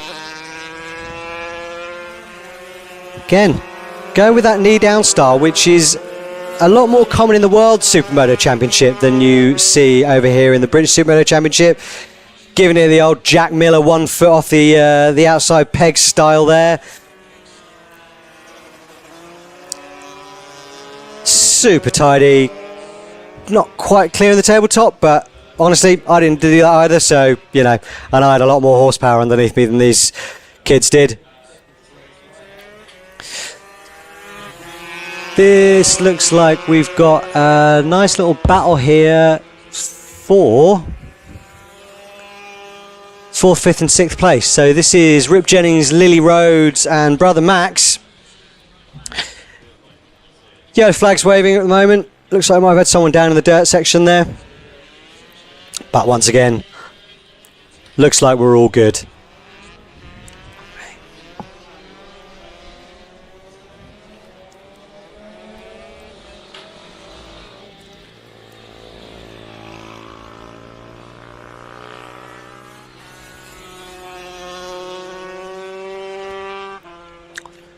Okay.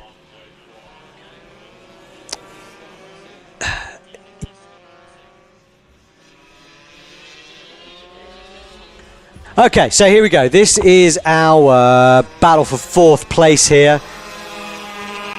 Lots of pressure getting applied here by Lily Rhodes onto Tyler Clark as they come down the straight. Looks like she's getting up the inside now, the 125.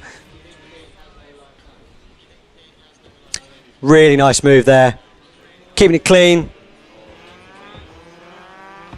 Once again, Ed Darton still opening that gap at the front of the field, 5 seconds a lap quicker. But here we go now for our, what is now turning into a battle for 5th and 6th place. Oh no, and that is Lily Rose down over the tabletop. Oh, what a shame. Just tucked the front there, coming over the top, and that has gifted 5th place to, I believe, her brother Max Rhodes, and that puts Cole Reynolds and Max Rhodes now in the battle for 5th as they're starting to catch up with the back markers now. 5 laps to go as we go into Joey's. This is our battle now. This is our fight. As they're coming out of Joey's, can Max get the run? Oh, not quite. I think this is Cole Reynolds chasing down Max Rhodes. Looking up the inside again. You're not going to get it done there. That's just going to compromise you as you go through Luna. You've got to be so much quicker, but he's got the inside. He's got a nice tight line there. Getting the drive up onto Comrade. Can he get it far enough alongside, or are we going to slam the door? Yep. Little bit of a bubble there.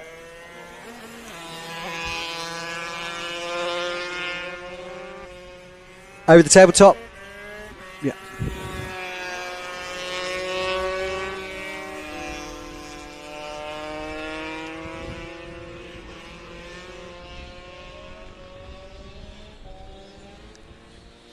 Okay, so I beg their pardon. This is the battle for second place. So this is Rip Jennings and Tyler Clark. This is the slight problem you got when the numbers don't match. Oh, Rip just getting it a little bit bobbly there. But he's managed to rescue it and keep Tyler Clark honest as they come back out here, heading down to Joey's. Just Tyler there, just building himself a little bit of breathing room as they come through Paddock Bend.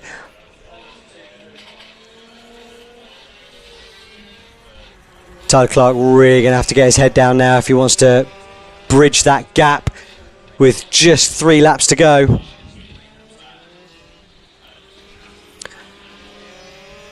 Tyler looking really good here. This is going to give him a really nice boost in the championship over Rhodes, who he's in a tight fight with right now. Of course, in Supermoto, you are not scored per race. You are scored according to your overall result from the day. So, you might win a race, but if you then finish 12th and 13th, that's not going to mean a great deal. It's about consistency over the day, and you'll be scored according to where you finish overall. So, looks like Tyler Clark's doing a really good job here of just starting to build himself a nice gap. Highly unlikely to bridge what is now a yawning chasm of 24 seconds out to Edward Darton in the lead here. But can Tyler Clark navigate his way around these back markers? Oh, who's that on the ground right now? Not sure. Back to Rip Jennings now. Final step on the podium.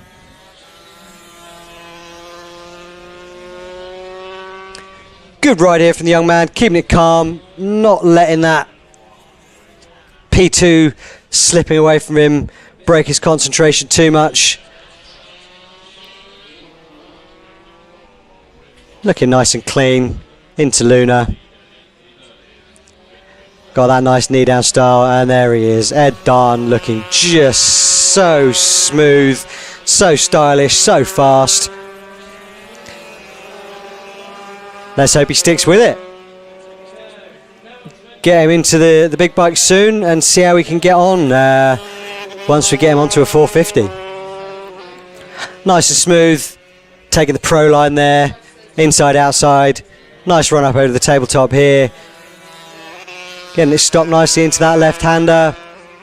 Plenty of grip, nice and dry. Running out to the left, just nice and smooth, wheels in line. Coming for the last couple of laps. Down a gear here, just nice and easy. It's like watching Ron Haslam. Super smooth, using all the track. Just looks so relaxed. And consistent as well, just ticking off those 1 minute 25s. A 10th here, a 10th there. As he comes over for the last lap flag. Field looking pretty spread out elsewhere. Looks like we've got Tyler Clark, a couple of seconds ahead of Rip, 4 seconds ahead of Max Rhodes, Cole Reynolds. Really nice ride from Isabel Wingate there, back in 6th. Keeping a good gap on Lily Rhodes, who looks like she might have had a bit of a nightmare on the last lap, clocking a 2 minute .566 for the last one, so obviously made a mistake somewhere. Jackson Bennett, Josh Walker and Archie Reynolds rounding out your top 10. Nice recovery from Josh Walker there to way. Looks like we've got the curse of the commentator in effect there, as Ed Darton manages to get it wrong going into the berm, but gathers it all up, gets it started again. Again, this is the danger. When you're that far in the lead, you can just let your concentration start to slide a little bit. I'm talking as if I've ever been that far in the lead of any race in my life. I haven't, but you just start relaxing a little bit too much. If you back off, the temperature comes out of the tyres. Start thinking about the fact that you've won the race, and then next thing you know, you've got a face full of berm. But in this case, Ed Darton, really nice job. Keeps calm, gathers it back up. Great job taking the checkered flag for race victory. Giving it the boat meme there. Tyler Clark coming through for a very well deserved second place. From Rip Jennings rounding out the podium in third. From Max Rhodes, Cole Reynolds,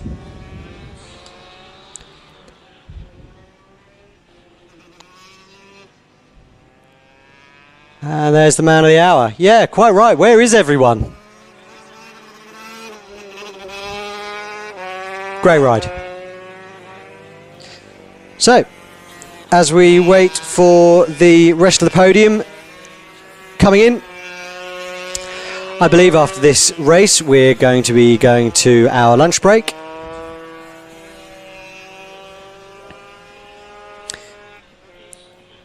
And I'm sure someone will correct me in my ear if I'm wrong. We'll be back on track for our second race of the day at around 3 o'clock this afternoon. So let's have a look at the results. The Supermoto Academy one more time. Ed Darton, massive win. 22 seconds in the end, including that little mistake into the berm from Tyler Clark in second. Rip Jennings in third, rounding out the podium. From Max Rhodes, Cole Reynolds, Isabel Wingate, Jackson Bennett, Liddy Rhodes, Josh Walker and Archie Reynolds rounding out your top 10, with Alfie Wright and Harry Page bringing up the rear in 11th and 12th.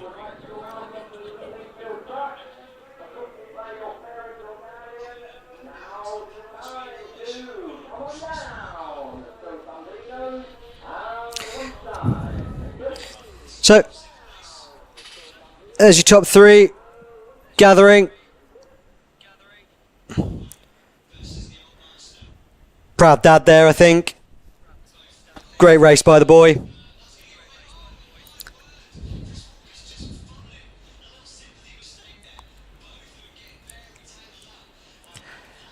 Okay, so that is it for the first round of the day.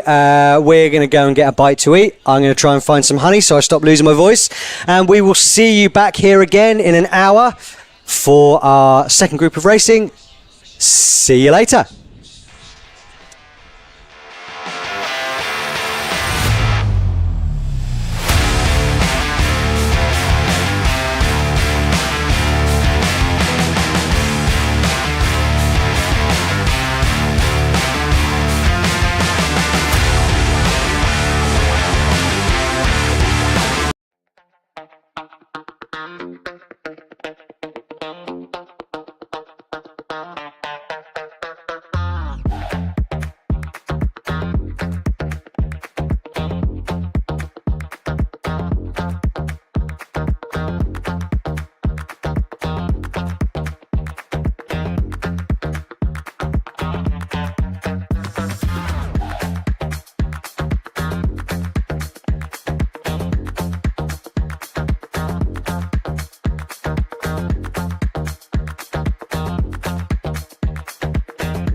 Good afternoon, everyone, and welcome back to Wigan and Three Sisters Circuit for Act 2 of today's racing. We're about to get into the British Supermoto C race, brought to you by Contract Solutions. We've got some riders now gathering in the holding area, getting ready for the second race of today. Of course, our winner from race 1, Andrew Goodsell, and our second place man, Tom Nutter, will be absent from this race because by virtue of being P1 and P2 in this morning's first race, they are now being upgraded to the back of the B group. So chance for some more points for them. I've only had the pleasure of being bumped up to Group B once, and it is kind of depressing and brilliant all at the same time, because you go from being right at the front and fighting for the win to being at the back wondering why on earth you're so slow. But there is nothing like being in the group above you for making you quicker. If you can just tag on to those last few people in the group that you're with, all of a sudden you just realise how much quicker you can go. It's amazing what a mental game motorbike racing is. You know, you go out for your first couple of warm-up laps at the beginning of the day and you wonder how on earth it is that you even get your knee anywhere near the deck. And then, you know, by the end of the day, you're, one hand off, sliding it on the knee on your warm-down lap. So just getting that mental reset, which comes from being in that faster group and being with those quicker riders, is so important for progression. So I'm sure Andrew Goodsell and Tom Nutter will be pleased to be up there.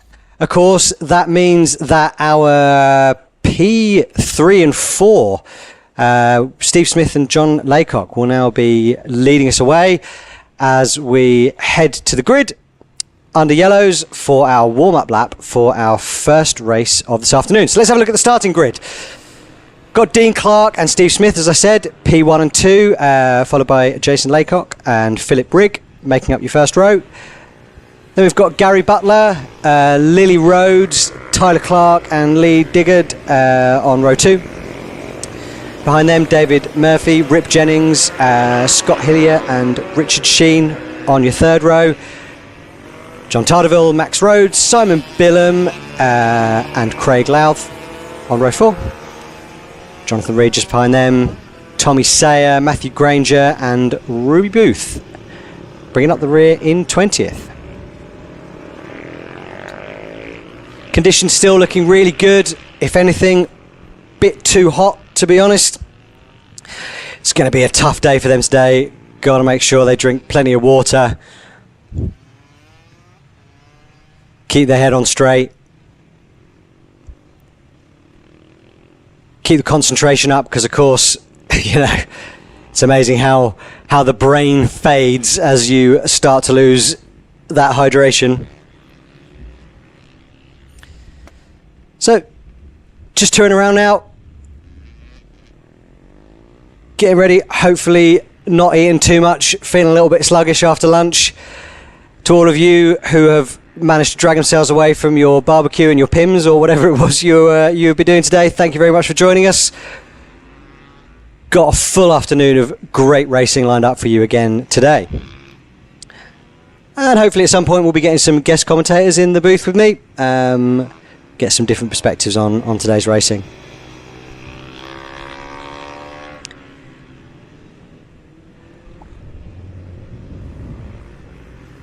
So, looks like we're following the Scott Hillier around there on his warm-up lap.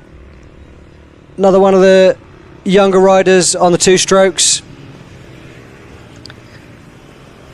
And there's your P2 man, Dean Clark, wondering where everyone is as the heat fades away from his tyres as he sits on the grid there. God, you're so keen to get going when you're at the front waiting for the rest of the grid to form up behind you. Feels like an age. Steve Smith there, middle of the second row. I beg his pardon, middle of the front row. Jason Laycock and Philip Rigg on the left there. not the worst position to be in on that, although you are on the outside for turn 1. If you can get a really good entry, get down that gravel ramp, get it straightened up, get on the gas nicely, you can find yourself in a favourable position as you turn left to head towards the tarmac.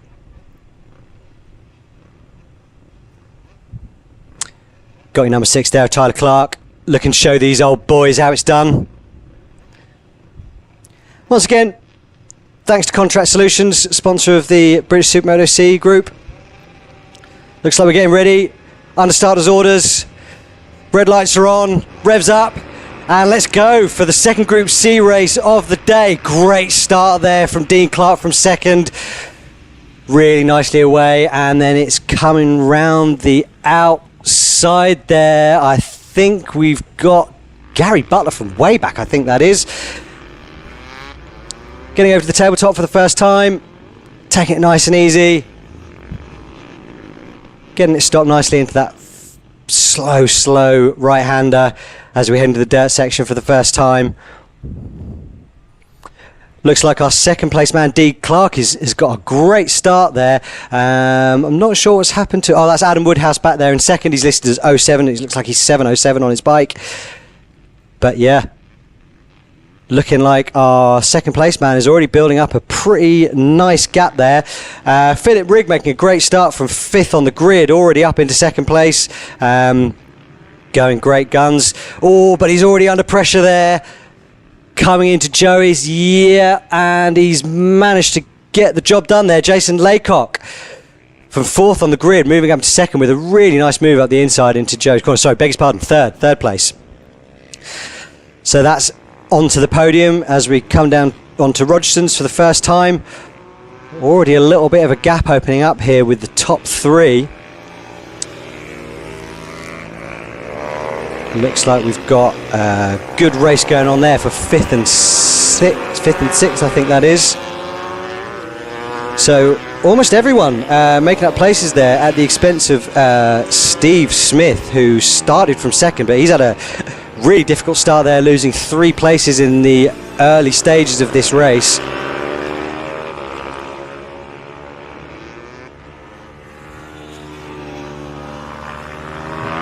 got our number 58 there.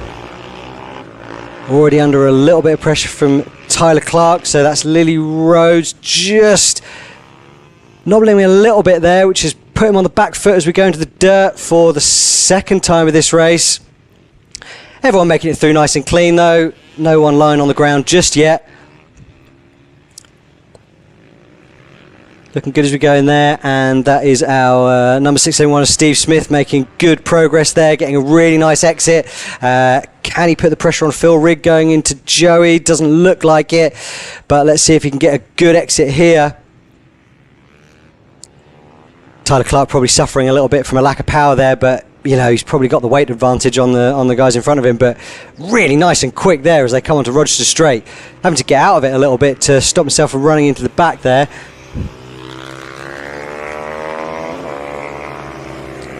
Through Luna for the second time. Nice little battle going on here for 4th, 5th and 6th. We've got Steve Smith, Phil Rigg and Lily Rhodes really close together here. Steve Smith just keeping the door closed there as Lily Rhodes tries to go around the outside but can't quite get it done. It's difficult to do that there, but a valiant attempt. Just sizing it up, maybe try and go the inside next time. Looking good over the tabletop though. Right on the back wheel of Phil Rigg, keeping the pressure on. Oh, great on the brakes there from Phil. Looking really good. Even Stevens into the dirt section as we go away for the 3rd lap of the race. Nice and clean through there. Taking it easy over the tabletop. Getting it stopped, turned in. Number 671, Steve Smith with the Cal Crutchlow hunched over the bar style there. Nice little blast from the past from the now Yamaha MotoGP test rider. But yes, this is where our battle is here between Phil, Lily and Gary for what looks like 5th, 6th and 7th place. Phil Rigg losing a couple of spots at the start, but it looks like he's made it back up to 5th. But he appears to be the cork in the bottle here now. Yep, Lily Rose going up the inside there. Oh, that's a brave move. Oh, she just had to get out of it a little bit there, but she's definitely got the pace on him. Can she recover on the exit? Got the weight advantage there, but not quite enough. Still looking to go to the outside, but yeah, you're not going to get around there. See if you can cut it back tight. A little bit tentative onto the gravel there, but putting him under pressure. We've got someone out of the race there, but I think that's one of our back markers, so we don't need to worry too much about that. Whoa, big over the tabletop there. And you see again, that's where the advantage comes. If you can clear those jumps, that's the seconds. And that's just giving her a little bit of breathing room. But again, on the brakes, once again, Phil Rigg really strong going into that dirt section. He's obviously got the confidence in the front end. Lily choosing to take the outside-inside line there. I'm not sure that's the way to go. But see if she can get it stood up nicely. No, see, she's losing lots of time there, which again has put Gary Butler right onto her back wheel. And has just allows Rigg to open up that gap again a little bit more. Getting his foot out, hard on the gas. Of course, now Lily's problem is she's got Gary all over the back of him, so she might have to start thinking about going defensive somewhere. Oh, perhaps not. She's opened up a nice little gap through Paddock there. Obviously going really nicely on the tarmac. Here we are back with Steve Smith, our man in 4th place. Currently looking pretty good. Fastest man on track though right now, Dean Clark, your leader, putting in 1:27, only man in the 27s right now. Once again,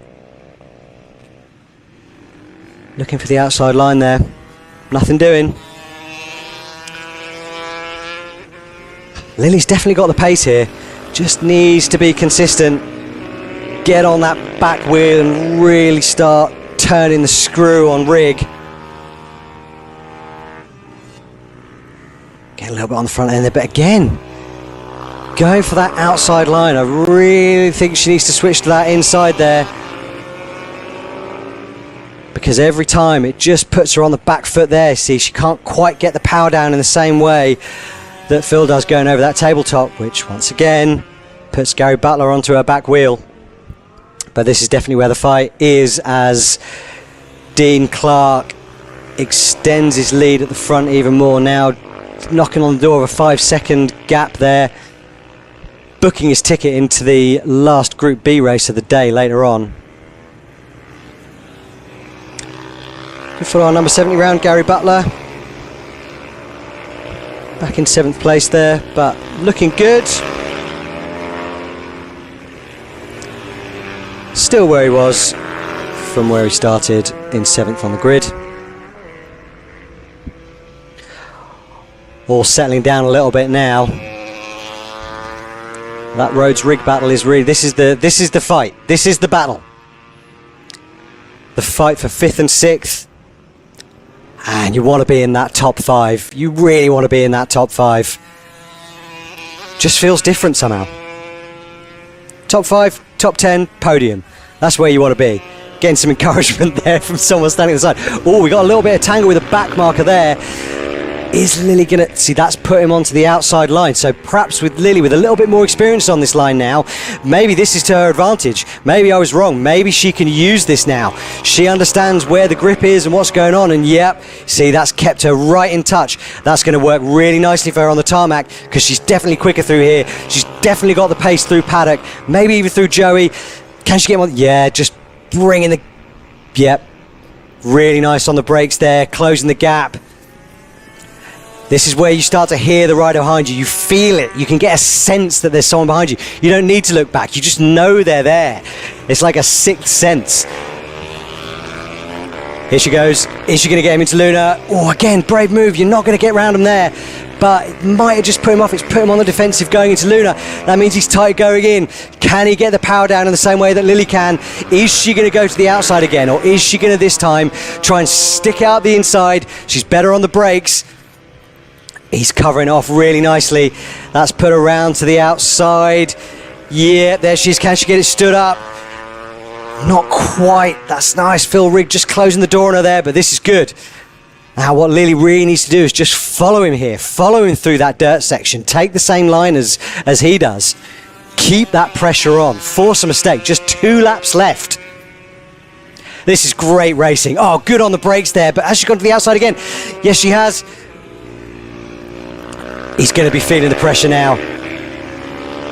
Oh, this is going to get tough now. They're really coming up against the back markers, and it looks very much like it's Rigg's lane that's going to be blocked. Is it going to just trip him up here? No, he's got the run there, but it's going to be probably... They're going to catch these into paddock, I suspect. Perhaps not. No, they're a little bit further ahead than I thought. Clear run here, but God, this is going to get awkward into Luna. This is going to get really awkward into Luna, and by that point you've got to believe that Lily's going to be on his back wheel again. Yes, she is. She's closed that gap again. Really, this is great riding.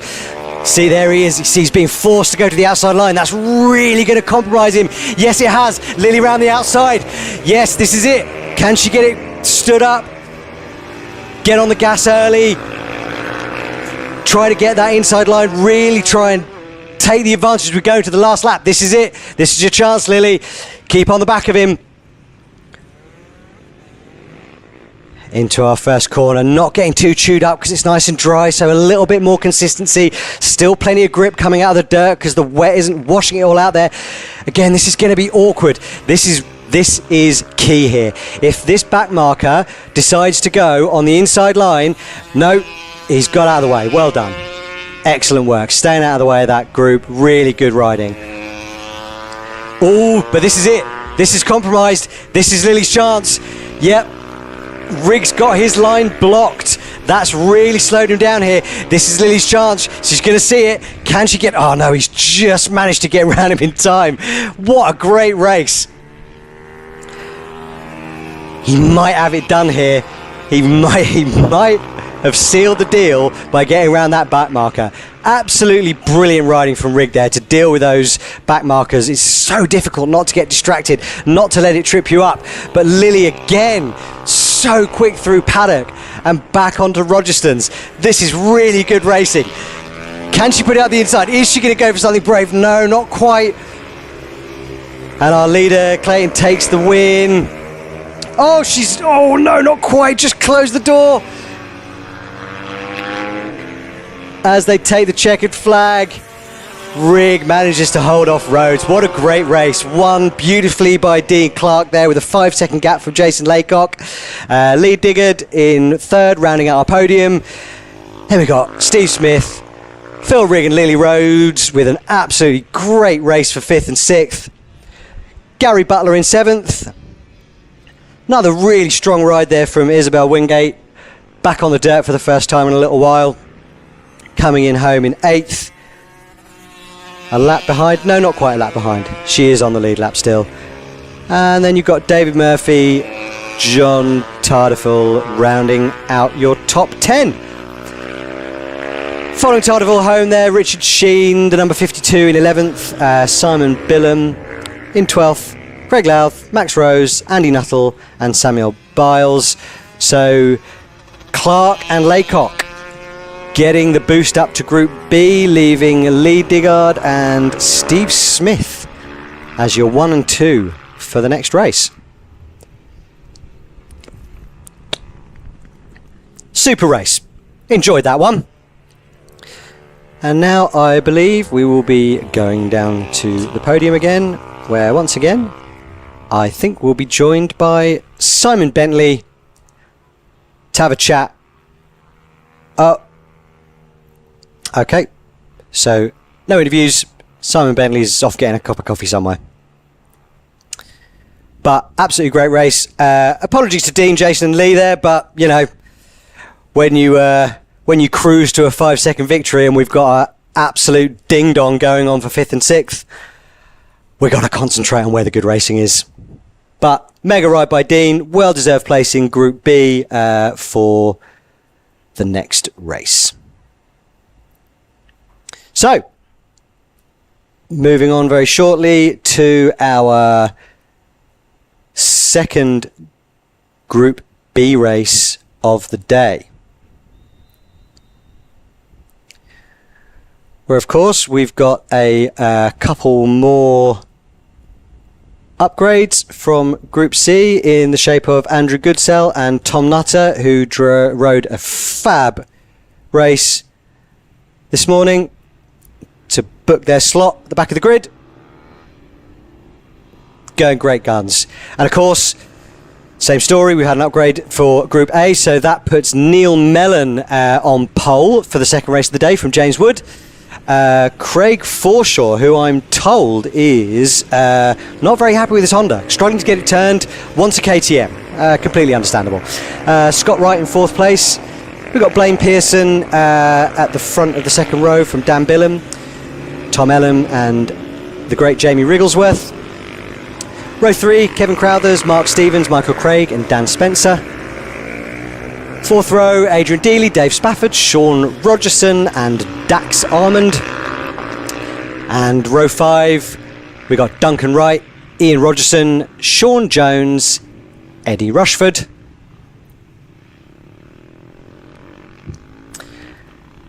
Elliot Strike, Max Feeney, Farron Young, Daniel Hudson, John Oakes, Liam Pearson, Paul Reynolds, Darren Lee, Simon Bentley, Edward Darnton, Andrew Goodsell and Tom Nutter. Edward Darnton, of course, is our leader in the Academy Championship, quick enough to get himself into the Group B grown-ups race. Absolutely mega effort. And as usual, really full grids. 30 people lining up in our Group B, which is just a testament to how healthy this championship is right now, how affordable it is. You can pick up a bike that in the right hands will win a race for £7,000 or £8,000 without too much problem. They're light, they haven't got 300 horsepower, so they don't chew up tyres and brakes and all that sort of stuff. It really is maybe one of the most affordable ways to go bike racing. And as I said earlier, just a great paddock. Really lovely people, all here, racing bikes in the sun. What more could you want? That's our pole sitter, Neil Mellon, coming up, getting himself ready. Goon Squad Racing. Going to want to be getting that whole shot, close that door into turn 1. Right behind him on the Bathmate team, we've got James Woods. Getting that whole shot device engaged, stop those wheelies off the line. Mega Kit, and another really key sponsor for the British Supermoto Championship. Craig Forshaw on his Honda, desperate for a KTM so he can get that thing turned. Still though, P2 looking really good. And Scott Wright once again on the outside on the 323. Orange frame KTM. So here we go, revs up, lights on. Creepy, and we're away for the second race of Group B. Nice clean start there by everyone, away into turn 1. Looking really good on the outside there. Scott Wright, mega start for fourth place, you see, on the outside, but just managing to get that round the outside, close off turn 1, clearing the tabletop beautifully there, getting it stopped. We got one of the Bathmate guys really nicely around the outside there. Great move. Neil Mellon suffering a little bit there, back in second place, but there's nothing you can do with a start like that from Scott Wright. Absolutely mega off the line. Completely took control of turn 1. Someone giving it a clear line through the outside inside there, but a little bubble, but that's really worked for him, you see, because he saw that that was opening up and has managed to take advantage of that. So Scott Wright making great use of the outside inside there. Sorry, not Scott Wright, he's in first right now. Who are we looking at? Opening up a gap very nicely there. One of the Bathmate guys just behind.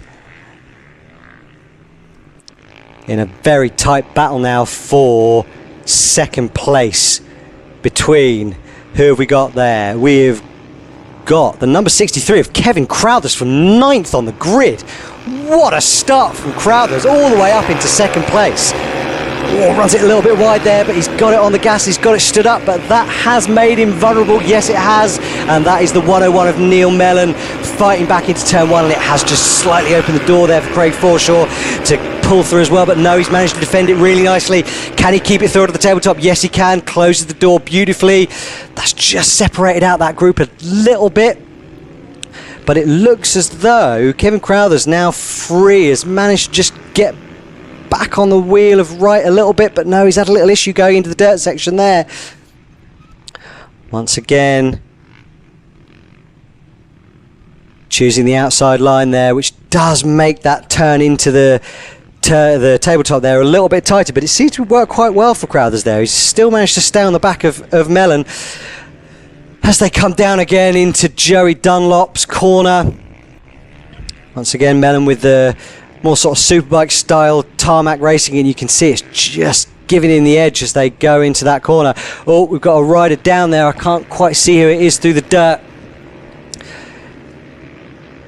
So first, second and third a little bit spaced out now, not by a lot. And once again, we've got the 59 of Dan Billum. Really good start there from Dan Billum. Up 4 places, I think. This is tight again going into turn 1. This is a really tight battle here. This is really for the which position are we in here? This is the number 101 again. So we are. You see, this is the battle for first. And as these two start scrapping a little bit, it's really meaning that they can't break that toe of Crowthers, Billum, Forshaw, Wood, Blaine, Pearson, who are chasing them down right now. Through the dirt, 7 laps to go. I mean, it's anyone's race, this. We've got all of our top riders are within a hair of each other. Fastest man on track right now is Neil Mellon on a 1:20.159. But most of the top riders are within a tenth or two of a 1:20 at the moment. So really close racing here. Again, gap just breathing a little bit, but Neil Mellon's really keeping that pressure on Scott Wright for the win here. You know, there's an argument for settling, because you're going to get out to Group A, whatever, but no way. You want to win the race. You want to get on that podium. And has he made it up the inside there? I couldn't see, but I think Neil Mellon was looking up the inside there, but it's a really nice move there by Craig Forshaw, the number 58. Not struggling getting that turn right now, but no, Scott Wright has managed to maintain that lead. But that little attempt there by Neil Mellon's really brought Dan Billum on, and he is now the fastest man on track right now.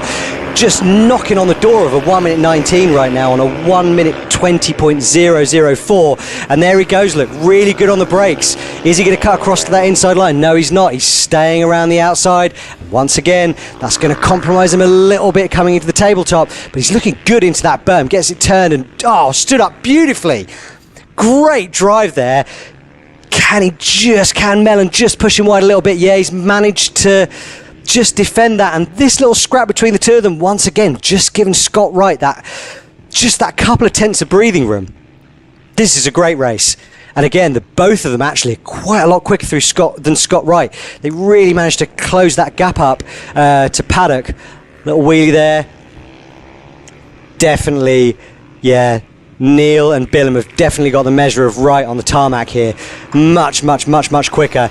Getting the drive here. Can he set him up for another move into turn 1? Has he got the confidence to outbrake him onto that gravel section? Let's have a look. He goes to the outside. That's a really nice covering of the inside line there by Scott Wright.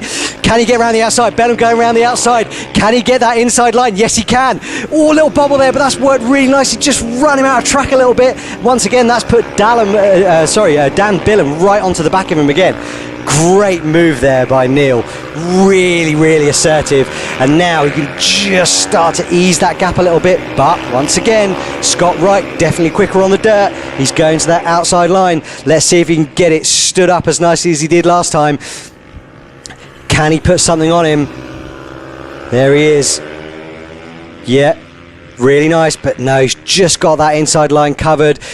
Neil Mellon doing a really good job of just stopping it on the apex there and making it difficult for him. Can't quite get on the gas. Dan Billam still fastest man on track. He's got the fastest lap right now. Really good exit there. You can't go around someone there though. It's just too tight. But you can set him up. Is he going to try something really brave into Luna here? No, he's not quite close enough. That's a tough corner to overtake on, but here you see he's just run it a little bit wider. Oh, he's looking back, don't want to do that. Can he get on the gas earlier? No, you see, because he looked back then, just took his eyes off the prize. Keep your eyes forward.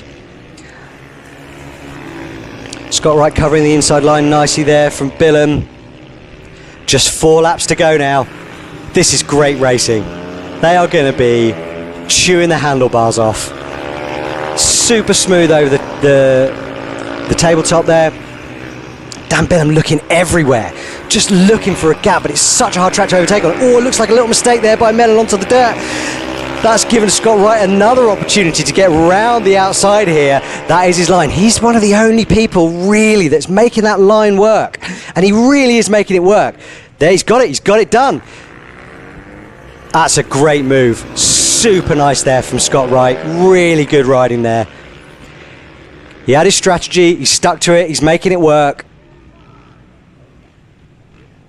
That's how you go bike racing. That's how you win. Just moving back now to see how Crowthers and Forshaw are getting on, but this is our battle. We've got a 3-way battle for the win here. It's for the podium bragging rights. It's for that ticket into the Group A for the last race of the day. They're going to want this bad. Dan Billam still fastest man on track. Mellon looking again, looking at the outside. Scott Wright really defending that line, but that's once again opened the door for Dan Billam looking up the inside, but he can't quite get the advantage there to stand up Mellon. 3 laps to go, all clearing the tabletop nicely. Once again, Mellon just closing that gap on the tarmac. He's got the advantage under the brakes, but here we go again. Scott Wright is going to just pull that back out again on the dirt. Billam once again going for that outside line.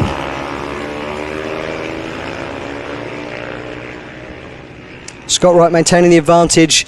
Looks like Neil Mellon's just now lost out to Dan Billam. He has. Yes, that's it. Billam now in second place, and I think with the pace that he's been showing, the only man in the 119s here, can he put something up the inside here? No, he's not got the drive on him. He's looking though. He wants him to know he's there. Right on the back wheel now of Scott Wright. He's not going to try something in here. He's going to try and just take his time, keep a nice tight line on that left-hander to set him up to get the drive out as we go through Luna. Great corner this, onto Conrad. He's got the drive, he's got it stood up. Can he get it alongside him? He's got the advantage on the brakes. Will Scott Wright close the door? Yes, he will. Great defensive riding there. And he's just put him again. That's put Neil Mellon right on him. He's going to have to do something quite assertive here if he wants to wrestle this P1 away from Scott Wright. Down again through that hairpin. Right, with the advantage through the dirt, but you know what? Dan Billam is quick on the brake. He's got you brake on the tarmac into that dirt section, so Dan Billam can really use that advantage that he has there to just minimise. Oh, and he's down! Oh, he's pushed too hard. Lost it in the berm, and that is race over as far as the podium goes for Dan Billam. What a shame. Just trying a little bit too hard, but you know, that's what happens. Great effort. So that of course now has promoted Craig Forshaw to the podium, but now the question of course, can Neil Mellon take that P1 off Scott Wright? Hopefully we can get back to the head of the race soon to see what's going on. Looks like Scott Wright has just pulled out a little bit of an advantage there. Yes, he has. Can he keep hold of it for the last lap? It looks like he might have that job done. Actually, is that Crowthers in third place right now? I think it might be. No, it is Craig. It's Forshaw. Yep. Forshaw in third. Right on the back of Dan Billum there, but it looks like this might be your podium for the second race for Group B. But it is not over until the checkered flag is waved. So let's see if Neil Mellon can do anything at all about Chris Wright. Let's have a look at a replay here. Oh, he's just a little bit too hot into that berm.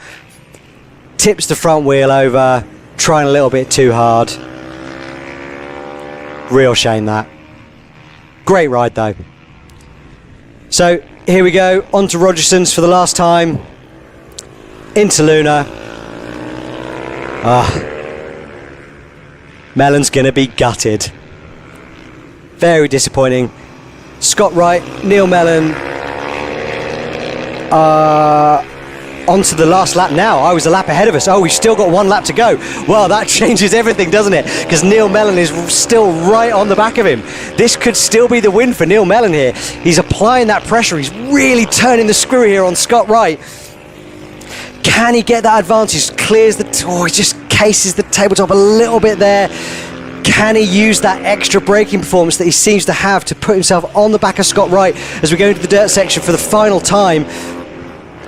Scott Wright goes outside, Neil Mellon goes inside. That's going to give Neil Mellon the run over that tabletop. But Scott Wright's just a little bit more on the inside. Can he use that advantage to get the drive out of there? But no, Scott Wright keeps that door closed. Backmarker's getting out of the way there beautifully. Well done, really good riding. Oh, he's sideways, Mellon sideways into Joe Dunlop. He's really trying. Don't make the same mistake that Mellon did. You've still got that ticket into Group A. Another backmarker coming up here. Will he know they're coming? He's just so much faster through paddock and onto Rogerson's.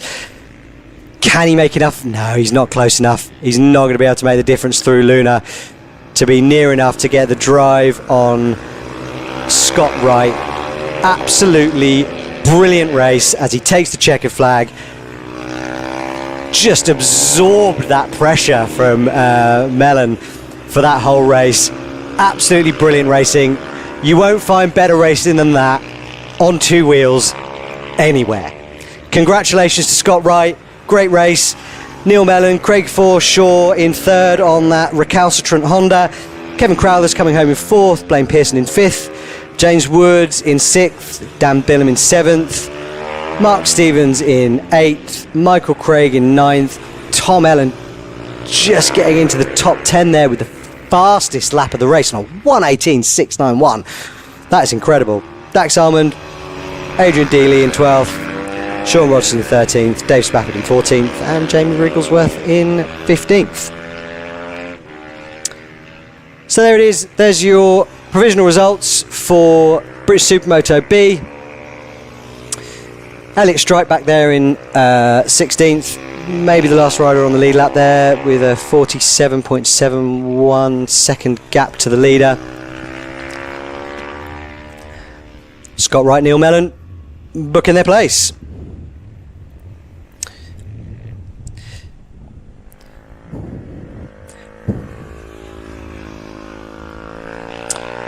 So, second race of Group B done. Shortly we will be heading over for the second race of Group A.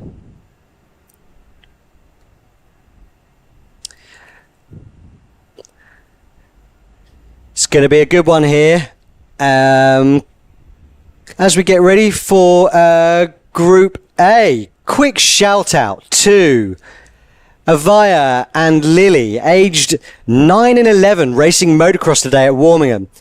In this heat, that is the granddaughter of the great Jason Slater. He sent me a text. Grandad, so proud of you. Great work today.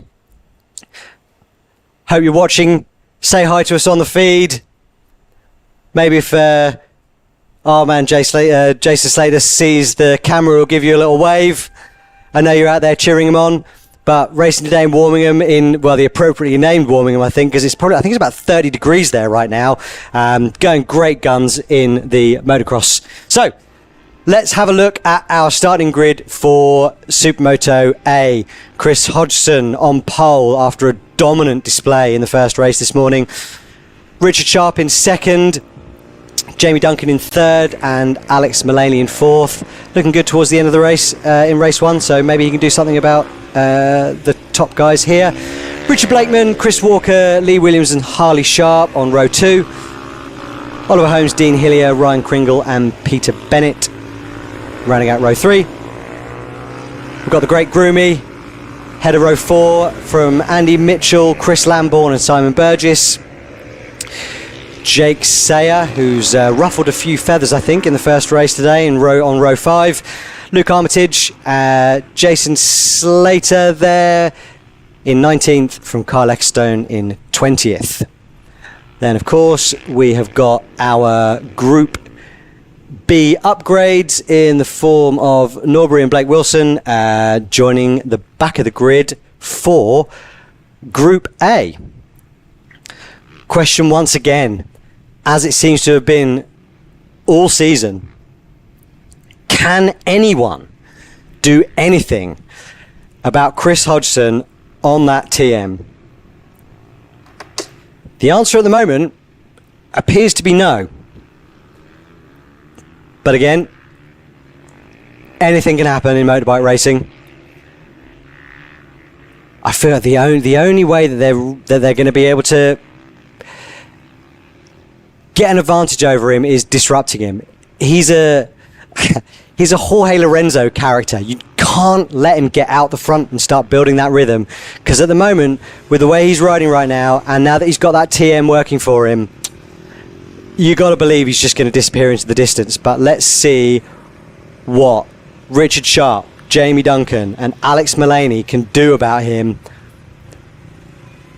as we get off the grid for the second race of Supermoto A.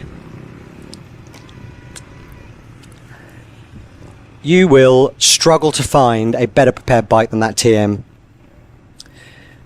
At the moment, it looks very, very factory indeed. So, riders getting ready.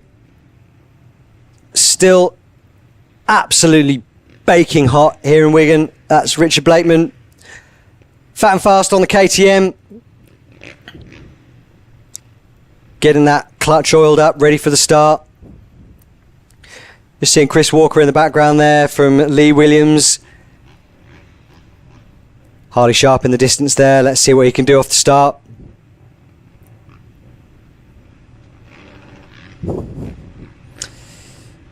It looks like Blakeman doesn't have a whole shot device on his bike there, or has not got it engaged, one or the other. Okay, understarter's orders, revs up, watch the light, and away we go for the second race in British Supermoto A. What a little bit of a wheelie there from Richard Sharp, but he's trying to go around the outside. That is brave. Yes, he's got it. Yes, Hodgson has closed the door on him, just denied that move around the outside there for Richard Sharp. But a great start by the look of it from maybe even Harley Sharp there. Who's up into, it's Chris Walker. Mega start from Chris Walker from 6th on the grid. I think that is him now in 3rd place, so he got away really nicely. Again, most of the riders choosing that inside-outside line to get the run onto that tabletop. Once again, really good start from Chris Hodgson. Richard Sharp not letting him get away just yet, but he's so quick on these opening laps. All the sideways into paddock for the first time. It's looking a little bit like we've got Chris Walker coming under pressure there for the final spot on the podium, but let's just stick with Chris Hodgson for the moment, carrying what I think is about 100 degrees of lean there through Luna. Looking really good, but it's already got nearly a 2-second gap over.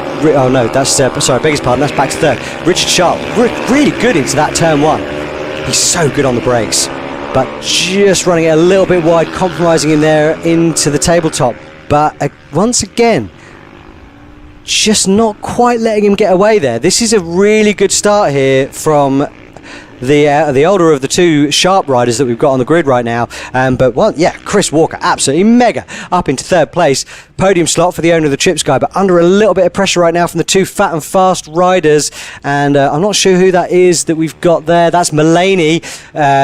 Just going round the outside there of Blakeman, and his teammate Jamie Duncan just behind him there, battling it out right now for 5th and 6th place. But really, this is the battle for the podium that we've got right here. Third place, close enough together here for these 4 riders all to be in contention for the final step on the rostrum.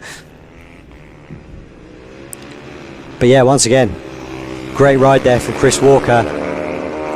Can he keep hold of it? Absolute legend of the paddock. Oh, it looks like Mulaney's just got up the inside of him there. That is going to mean that he's got him covered off. But what big sideways, and Blakeman going up the inside there. Mulaney, that is a brave move. Mulaney just getting stood up.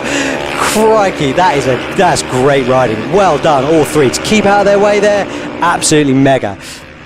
And somehow, still on the back of Walker as they go back into the dirt section for the 2nd or 3rd time. Looks like Jamie Duncan is going to try to go outside inside, see if he can take that line that we were seeing in the last race, get that inside line and get the drive all the way up there, still managing to clear the tabletop from absolutely nowhere, trying to go around the outside of Blakeman, team boss, teammate. Can he get up the inside of him into Joe's? It looks like he's enough alongside him. No, he can't quite get the move done on the brakes there, but it's a fast corner. That is this battle here between Mulaney, Blakeman and Duncan is just starting to give Chris Walker a little bit of breathing room, but it seems as though they're just maybe a little bit quicker than him through the tarmac here. Chris Walker, another absolutely mega motocross rider. So probably got the advantage maybe in the dirt, certainly over Mulaney. Not sure about Blakeman and Duncan though. They're right back on his case here through the tarmac. Can he get out the inside of him? Chris Walker's not going to let that happen, but he is. He's got it out the inside. Really nice move. And again, that's just... Did that open the door? Not quite. Great move from Mulaney. But he's now got a 5-second gap. That's really put him off the back of Richard Sharp in 2nd, who is just about staying in touch with Hodgson. 1.7 second gap there. Duncan once again taking that outside inside line. Another rider that's managing to make that work, but he just can get it stood up so well out of this berm and still clear that tabletop. Ooh, oh no, that's Chris Walker just getting a little bit sideways, and that has opened the door, a barn door wide open for Duncan and Blakeman to go through, and that promotes them to, I believe, 3rd and 4th place. Chris Walker off the back of him now. Little mistake there coming out of the dirt, just got it sideways. He's going to struggle to make that gap back up now because these boys are quick. Once you're off the back, you're going to struggle to get back on terms with them. So, while it's calmed down a little bit, let's see where we're at. Chris Hodgson leading the race once again. Again, into the 111s. 4 and a bit second gap from Alex Mulaney. Jamie Duncan and Richard Blakeman in a battle now for 4th and 5th place, I think that is. Chris Walker, Lee Williams, Harley Sharp doing quite nicely once again in 8th. Dean Hillier in 9th, and Peter Bennett in 10th, who I believe has been having a few bike issues today, so perhaps he's got those sorted out if he's managed to stay in the top 10. Richard Blakeman all over the back of Jamie Duncan now. A little look over the shoulder there from Duncan, see where his teammate is. Nothing doing into Joey Dunlop corner. These two are so evenly matched everywhere. Couldn't fit a Rizzler paper between them. But I say that as Blakeman just gets a slightly better entry there as they go onto Rogerson Straight. Down into Luna. Keeping a nice tight line. Blakeman just holding it a little bit closer to the inside there than Duncan. Is that going to mean that he can get the exit? No, it's not. Jamie Duncan still managing to maintain that gap with 5 laps to go. Big sideways from Blakeman into that first corner there onto the gravel. Gets it stood up really nicely to get the exit there. Again, just effortless style over the tabletop there. into the right-hand hairpin, onto the dirt, about halfway through the race now, 5 laps to go. The fatigue is going to be really setting in now with this heat, all these laps, and obviously racing yesterday as well for the national championship. Looking really good, getting it stood up, nice drive there, but it's looking like Duncan might just have the measure of Blakeman in all the places where he needs it. It's all very well being quicker than someone, but if you're not quicker than them in the right places, you know, you can be faster than someone over the course of a lap by a second, but if they can just get the exit in the right place, you know, this isn't a time trial, this is racing. You got to get past that rider, isn't it? As Murray Walker once said, catching someone is one thing, getting past them is quite another, and that appears to be the situation that Blakeman is in right now, because I think he might on an open track just have the pace to get him, but can't get past him. Here we are, back to our leader, Chris Hodgson, just edging that gap out now to Richard Sharp to just a hair under 6 seconds. Looking so comfortable. Over the tabletop, like it's nothing. Getting it stood up. Down towards Joey. Little bit of backing it in, making it look completely effortless, like he's not even sticking his neck out. Guy's about 40 seconds a lap quicker than I am around here. Absolutely mega rider. Back on the gas, Dan Rogerson's tipping it in nice and sideways to set it up for Luna. So completely central on the bike. Kind of like an old school Mick Doohan style tarmac riding approach, but not there. Look at that, the full Marc Marquez in his Honda days, backing it in into turn 1 really nicely, and again back onto Captain sideways from Richard Sharp, trying to stay in touch with Hodgson, but he's just eking out the gap.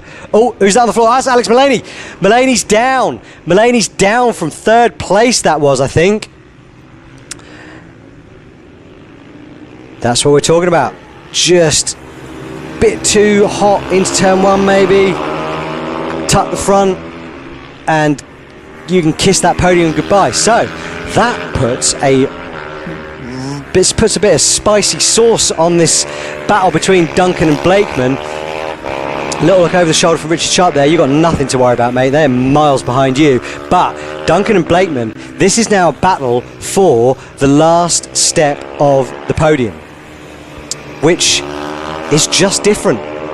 The difference between 3rd and 4th, way bigger than the difference between 4th and 5th. They're going to want to be on that bottom step, but it's looking, I just saw them in the background there, looks a little bit like Duncan might just have the measure of Blakeman as they're going into the last couple of laps now.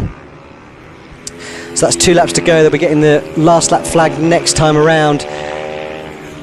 Yeah, looks like Duncan has just managed to gap Blakeman there. He's opened up. Relatively comfortable 1.6 second advantage, but we saw in the last race it's easy to throw that away. You can find yourself with a face full of berm in no time. So you've just got to stay calm, keep it shiny side up, and ride it out for a very, very well deserved 3rd place from what I believe is 3rd on the grid. Over the tabletop once again for the penultimate time. Little look over the shoulder there, make sure he's got Blakeman well under control, which he has. Again, tons of lean angle on these Supermoto bikes. Oh, who's that? We got a rider who's stopped. That's our number 61, that's Andy Mitchell in 11th place, just pulled over with some mechanical issues there. Chris Hodgson a little bit slow on that last lap. I use slow with the biggest inverted commas you've ever seen, on a 1:15. Looks like the pace is just slowing a little bit. We might be starting to see the effects of the temperature. Sometimes there's a bit of a sweet spot. As the track gets warmer, it does get grippier, but there does come a point where it gets so hot that it goes in the other direction. You start to get this sort of greasy feeling underneath the tyres, and you end up on the other side of the grip curve. It keeps gripping up, and then all of a sudden you find yourself just with a little bit less confidence than you thought you had, a little bit less grip, and you can start to see the lap times falling away. I imagine that if they haven't already, the quick guys will be strapping on some new boots for the final race of the day, just to make sure they've got all of the grip available that they can have for that last session, because I believe that it will still be getting warmer as we get into the end of the day. And of course, air temperature is one thing, but the air temperature can go down and the temperature of the tarmac can keep climbing up, and that's really what you're looking at. Cruising over the line, another big wheelie from Hodgson, and another victory for the TM rider. Another big victory as well, 5 seconds ahead. Richard Chuck coming in very well deserved second place. Jamie Duncan on that inherited but still earned P3. Richard Blakeman in fourth. Mulaney in fifth after going down the road a bit earlier. Nice recovery. And then we've got Lee Williams, Harley Sharp making up a place over Chris Walker in the final bit of that race, who's in eighth. Dean Hillier and Peter Bennett round out top 10.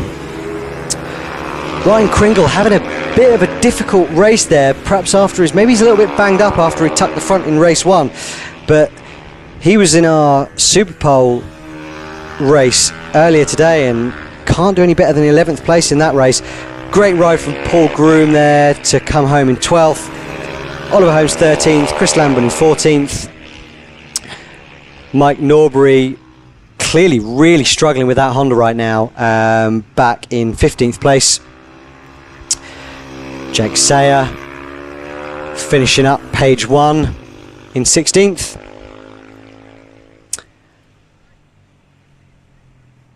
As they get themselves set up for the podium interviews, I believe Simon Bentley is going to be down having a little chat.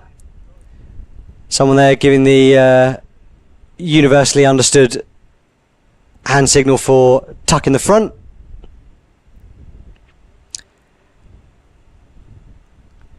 And now passing over to Simon Bentley, who is joining our riders for the podium interviews. Here we go again. Over to you, Simon. Sorry to interrupt your celebrations. How was that then, Jamie? That was hard going. I made it hard for myself at the start. I didn't get a good jump off the line, and I was racing with Richard. By the time we got past Chris Walker, started to gap him then, but Richard didn't make that easy for me. He showed us his move up the top corner though, which is quite good. So I think we might use that in the next one. I think it's getting warmer as well. It's tricky, isn't it? I know I've been out myself. I know how difficult it is. Yeah, for us Scotsmen, it's probably about 20 degrees too hot. Nice one. Third place. Well done, mate. And on to second. Hi, pal. How was that one? Richard? Even warmer, Paul. Yeah, really hot then, man. I mean, everything, we're cooking the tyres, so we're losing grip because they're melting. But yeah, kept with Chris at first, which I was trying to do. Yeah, I made a mistake about third lap in on dirt, and that was it then. Yeah, we thought you were going to close in on him again. So I was trying at first, just so he could pull me away again, which were working. And then obviously I made that mistake. And then, just watch Jamie. Well done. Second place. Well done. And here we go again. Chris Hodgson, numero uno. How was that one? Yeah, another hard race. Second, please. I just said that the only person that's been given a 30-second penalty for transgressing the white lines is the interviewer of this story. It doesn't really make a lot of difference, does it? Sorry, after being rudely interrupted there by the main man. Yeah, we had to take it easy on the warm-up lap to figure out this white line situation, and just go right into the race and pick your line, and it went exactly how I wanted it. I think Sharpie made a bit of a mistake early on, and that just gave me a good lead where I could just relax. Well, you look pretty smooth out there. So have you ever counted how many wins you've actually had? I know how many British Championships you've had, but how many wins have you actually had? No, I mean, it's all credit to the lads at TM Leeds and TSV. A couple of alterations on the bike this morning for the weather and the speed of the circuit. It's absolutely perfect, to be fair. Yeah, well, you've still got to ride it. Well done, mate. Yeah, cheers. Well done, pal. Okay.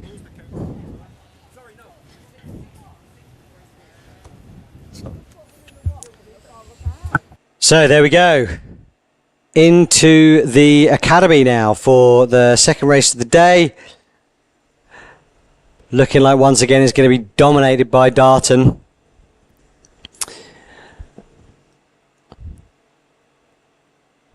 And temperatures now here in Wigan now knocking on the door of 30 degrees centigrade. 29 degrees, looking like the south of Spain right now as the riders come round, getting ready for the second race of the day.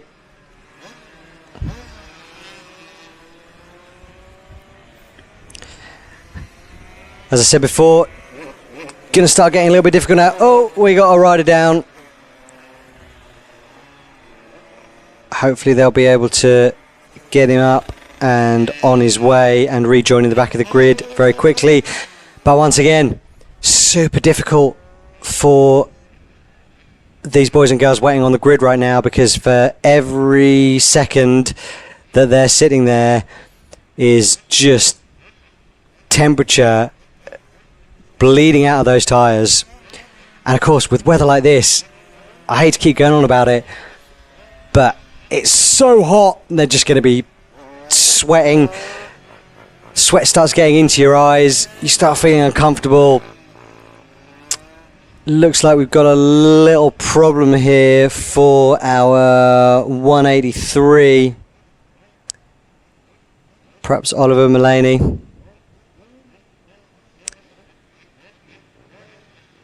Can't get his bike started. Disappointing. Yep. That's a shame. Looks like Jackson Nuttall actually pretty cross with himself. Marshall just getting rid of some of the oil there. Got to be careful on that warm-up lap. Don't want to end up on the deck before the race has even started.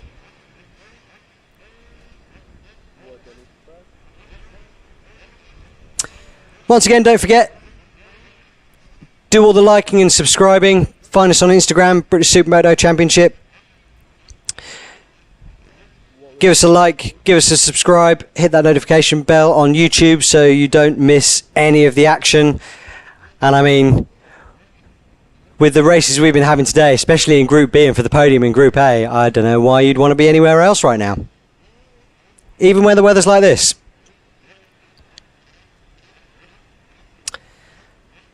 Marshall's now just waiting for the all clear. Sometimes they might give him another warm-up lap when the delay has been this long.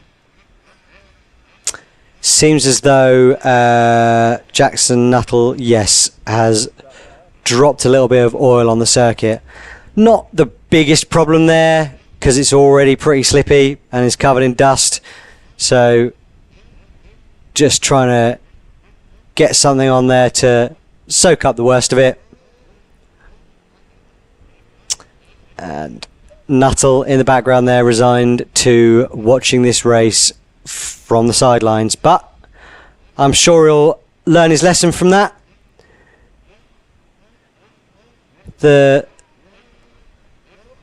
third generation of walkers on the grid today, in the form of Josh Walker, son of Chris. Great little rider in the making.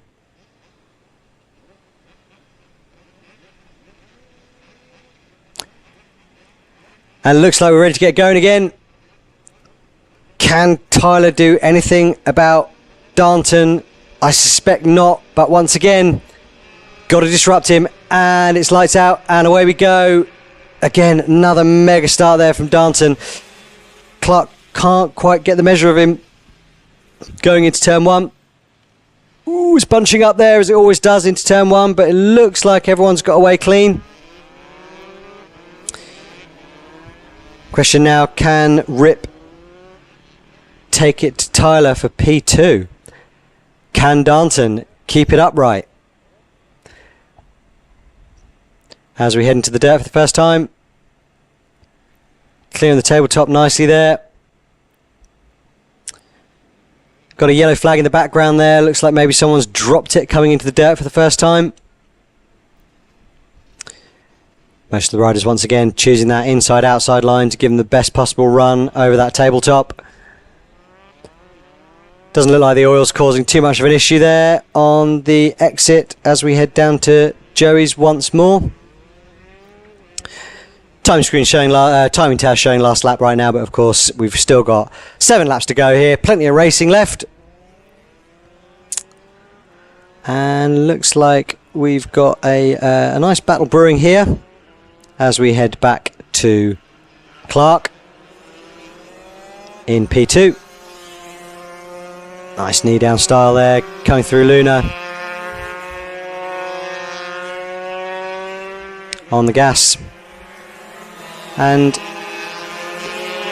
British Supermoto, for these kids, it sort of doesn't matter where they want to go after this. It's such a good grounding. And we've got a battle here going on. Who are we looking at now? This is the 1-2-5 of Wingate. Isabel Wingate leading the pack there from Lily Rose, Jackson Bennett and Cole Reynolds. Looks like this is where our scrap is. This is where our race is happening. Who have we got there? Yep, so that's Isabel Wingate leading the pack for 5th, 6th and 7th, having just managed to nip past Jennings there on the way into the dirt. Riding really, really well this weekend. As I was saying, this is such a good foundation for riders no matter where, and Wingate is a great example. She's now racing a lot more tarmac, and you know, you've only got to look to riders like Marc Marquez and the Rossi Academy in Italy, learning how a bike moves around underneath you, getting that feeling for what it feels like for when the thing's sliding is crucial, even if you're planning on a career mainly in tarmac. Some of the finest riders that we've ever seen in sealed surface racing have come from things like flat track. Casey Stoner, who, funnily enough, cut his teeth on this very track when he lived in the UK when he was a kid. He's a flat track racer. Kenny Roberts, another dirt rider. Spencer, another dirt rider. Nicky Hayden. All these people came from dirt bike racing of some kind. So for Isabel Wingate, currently in 4th and going brilliantly today. We got a rider stopped on the track there, but they managed to get past him nicely. He needs to get out of the way because that is not a good place to be stopped in. Anyway, back to the battle here. Little bit of a difficult landing there for, I think that was Lily Rhodes, has just nobbled her a little bit coming off the tabletop there. But we've got a nice little scrap here for 5th, 6th and 7th. Looks like this battle is just letting Wingate extend that gap a little bit. Looking a little bit scrappy there through the berm, but that is a good battle there going on between Rip Jennings, Jackson Bennett and Lily Rhodes. With 5 laps to go. Once again, Edward Darnton completely checked out of the front here. Lily Rose looking pretty good there, applying the pressure to Rip Jennings, who has managed to get ahead, but maybe not for long. She's going to go up the inside there as we get into the left-hander before Luna. As I said before, I don't think you're going to get that done. In fact, I think one of the only people that has managed to get that done is our erstwhile commentator, Danielle Koenig, who I think managed to send one up the inside of someone there last year, which is a brave move from a great rider. Rip Jennings just keeping the door closed there as we head over the tabletop once more. Rip just starting to build a gap there from Lily Rhodes and Cole Reynolds, but once again he loses quite a lot of his advantage as they go into the dirt. It's maybe not even through the dirt section itself, it's just as they go into it. He just can't quite get it stopped with the same alacrity as Lily Rhodes is managing. But great race here for 5th place. Once again, you want to be in that top 5. Just feels different somehow. as we go through Joey Dunlop's in this academy race with 3 laps to go. Of course, what you won't have seen over lunch is the Bambino training. So there is kind of a class beneath this one where the real little kids get a chance to experience the circuit. The feeder series into here, and who are we looking at now? This is the number 79 of Jackson Bennett, trying to put a move on. Was that Wingate, I think? She managed to stay ahead there, but Jackson Bennett just starting to apply the pressure there for 3rd place. That podium is not looking quite as secure as it maybe was a couple of laps ago. Managed to break free of that gap there, the battle there, and applying the pressure very nicely indeed.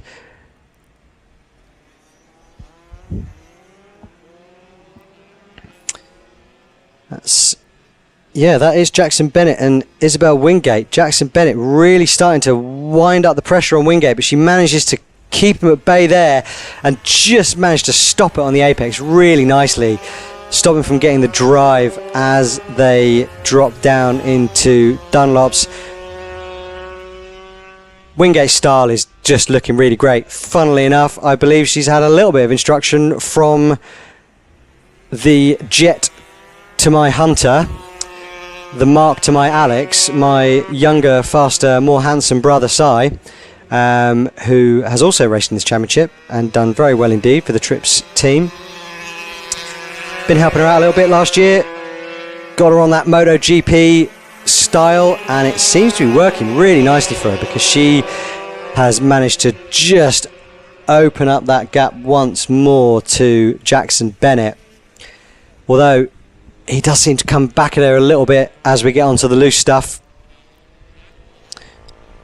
And now we've got a back marker in the way as well. That is going to make things a little bit interesting.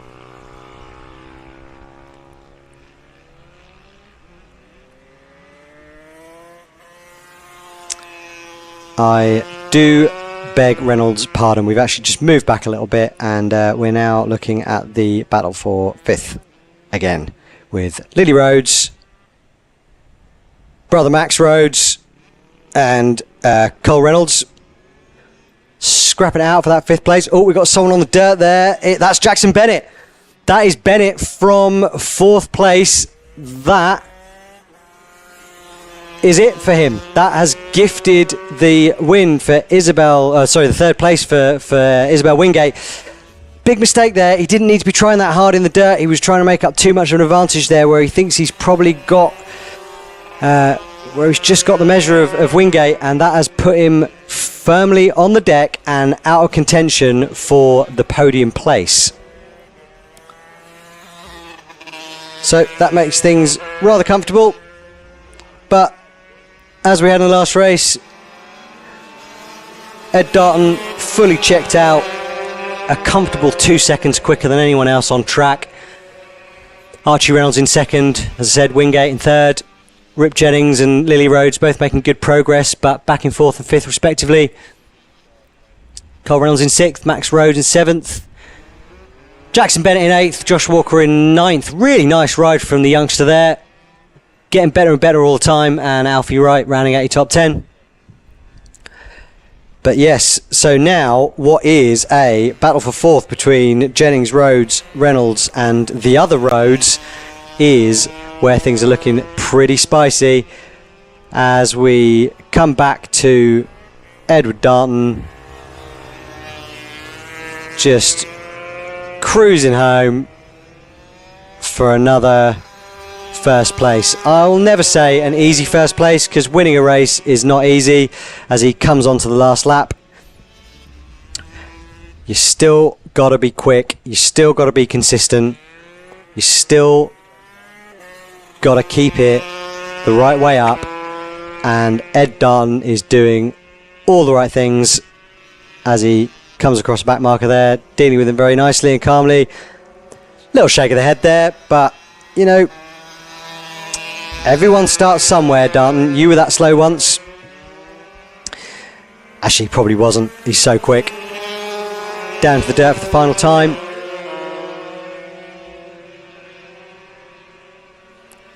Hopefully we can go back and see how this battle for fourth is getting on, with Jennings, Reynolds, Rhodes and Rhodes.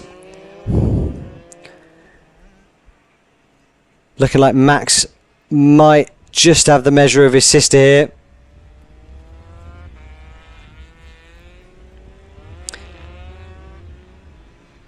I was never too worried about losing to my brother, to be honest, on these things, because he's just so much quicker than me. I'd accepted it. I did beat him once, but only once. And there we go. Edward Darton coming in round Luna for the final time to take the checker flag. Nice big stand-up wheelie, that's what we like. Great race. And now he will be getting ready for his appearance in the, I think, Group B of the Supermoto. Archie Reynolds coming home in a well-deserved second place. Wingate on the podium. Great ride from Rip Jennings and Cole Reynolds. Max and Lily in 5th and 6th place. Sorry, 6th and 7th place.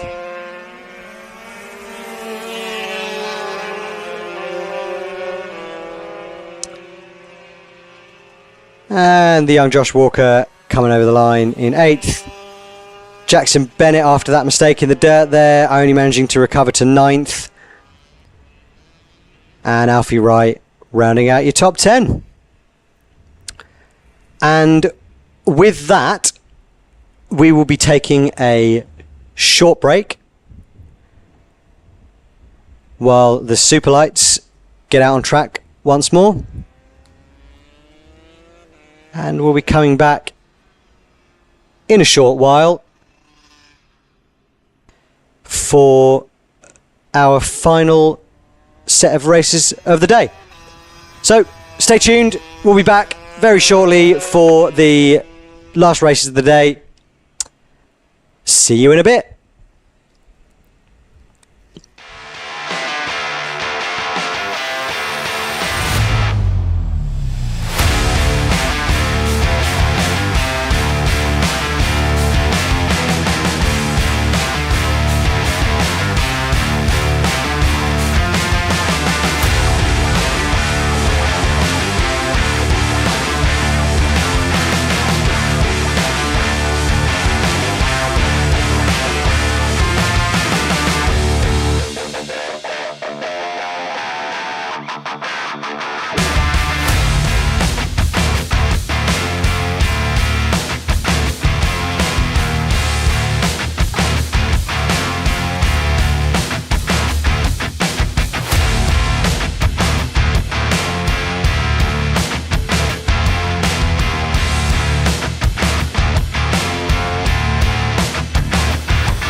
Okay, welcome back everyone for the final act of round 5 of the ACU British Supermoto Championship, coming to you live from Three Sisters Circuit on the outskirts of Wigan in a beautiful, beautiful sunny summer UK.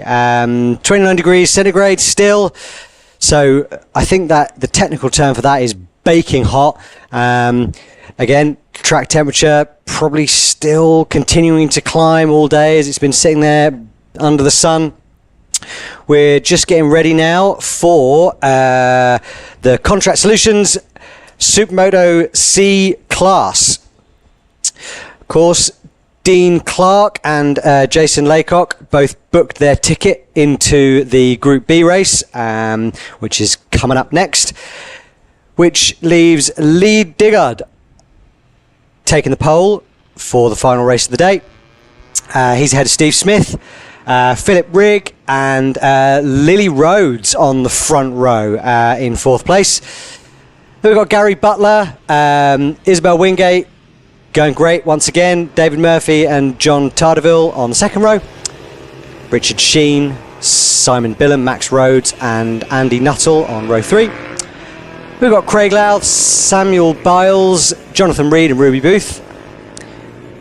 Going back to row 5, Matthew Granger, Tony Gold, May Chalice and Rip Jennings, who's been going quite nicely in the Academy class so far today. So, set up really nicely for the last race of the day. Been a really good day of action so far, so let's hope we can finish it off very nicely indeed.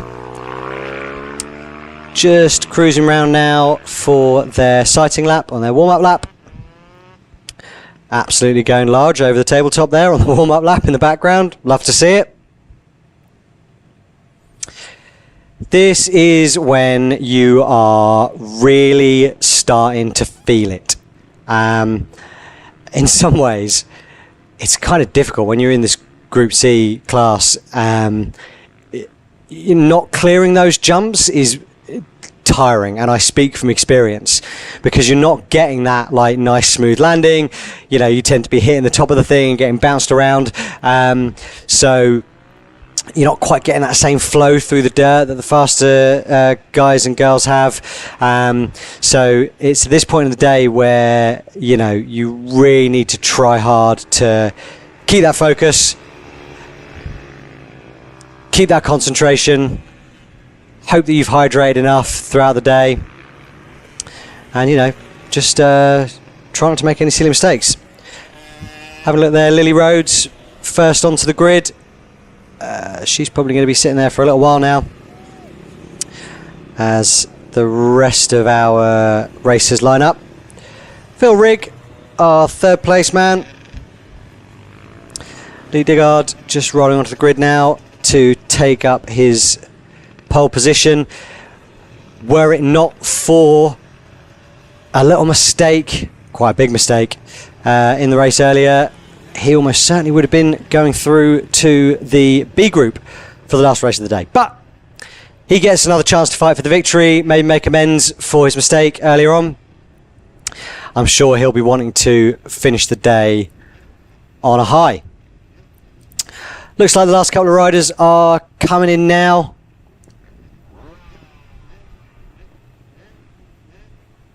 So ready to go racing now. Getting ready to wave the red flag. Red flag's up. Understarter's orders. Revs up. Lights are on.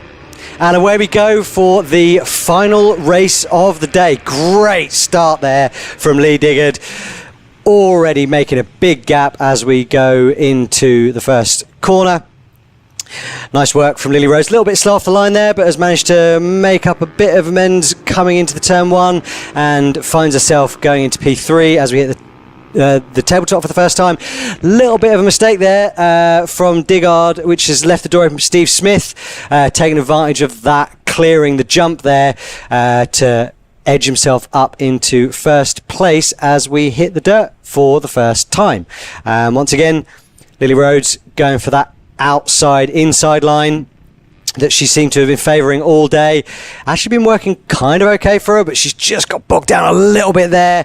That's putting her on the outside. She's going to have to wait for what will feel like an eternity for Lee to get on the gas as they come down towards Joey Dunlop corner for the first time in this last race of the day. Looking like P1, 2 and 3 already starting to build themselves a little bit of a gap. Diggard's going to be really keen to keep it mistake free here. Gary Butler already having a little look up the inside there on Phil Riggs, but he is in another postcode and he will not be getting it done from there. And on to Conrad for the first time. Phil Rigg, as he is, come down from made himself up to third place. Someone's got a really good start there. I can't read the number on his bike, but I think he's come from quite a long way back. So whoever that is in third place right now, going great guns. We'll just have to wait for the timing screens to update as we go over the line for the first time. But everyone away, nice and cleanly. Oh, nice strong move up the inside there by Scott Hillier. I think that's David Murphy that we've got in the blue leathers there. But yeah, getting a move down on the inside through there. Fair play, there's not a lot of room there. Through the dirt, 6 laps to go. Looking really good. Everyone through clean. Phil Rigg starting to build a gap, making that third place nice and safe. So he's just starting to edge away from Gary Butler, but it's looking pretty good at the moment for Steve Smith, who is now in the lead from Lee Diggard. So really good start from Smith from P2 on the grid. And Lee Diggard just still within that crucial 1 second gap, and is actually on that lap just a hair quicker than Steve Smith. So perhaps he's just got a really nice, made up some really nice gap on him going into turn 1 there, as we head over the tabletop for the second time. Once again, it's looking a little bit like Steve Smith might have the advantage on the dirt, but again, Lee Diggett's been really good on the brakes all day going for that, but then he just lets it get away a touch as they go into the dirt section. Phil Rigg, once again, going for that outside line. Yeah, looking nice and clean. And let's have a look, see who is in third place, because it's starting to look like the 56 there is starting to just put him under a little bit of pressure. That is Lily Rhodes, who appears to be missing from our timing screens at the moment. Maybe she's got a transponder problem, but we can see there that she is in third place once again, looking very neat and tidy, coming through Luna, but just maybe lost touch a little bit with Rigg there, who is now just starting to close the gap a little bit more on Smith, who's about 1/10 of a second slow, but it's looking like he's closing that gap now.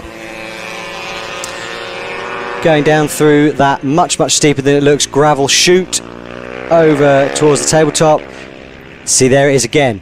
Clearing that jump is just putting her right on the back of Diggard every single time, and now it is up to her to capitalise as they go through this dirt section, as once again she is taking the outside line, just getting the advantage a little bit there because it's slightly more open, and it looks like Digger just struggled to get back on the gas there, so it's looking like Rose might be able to get it done. Yes, she has. Oh, and he's down. Yeah, Digger's down. Oh, and he's just holding onto his shoulder there. That did have a whiff of the collarbone about it, that impact. Let's hope he is okay.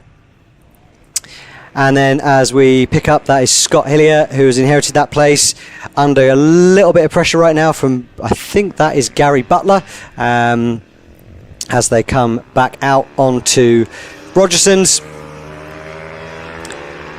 And that has, I believe, promoted Lily Rhodes up to second place. Oh, we've got another accident there. Another couple of riders gone down coming out of the dirt. As I said earlier, that's when that fatigue is really starting to set in. The arm pump comes so much sooner. It's really difficult to hang on to the thing. And in this temperature as well, it's just, it's tough. It's really tough out there. Anyone that thinks it's just sitting on top of a bike is, wrong, quite frankly. So, there we go. Lily Rhodes now starting to just wind in Steve Smith here, looking pretty good. She looks like she might have the run on Steve here in this Contract Solutions Supermoto C race. Could a win be on the cards here for the knee down 56? This is where our race is right now. It's always good to have a race for first.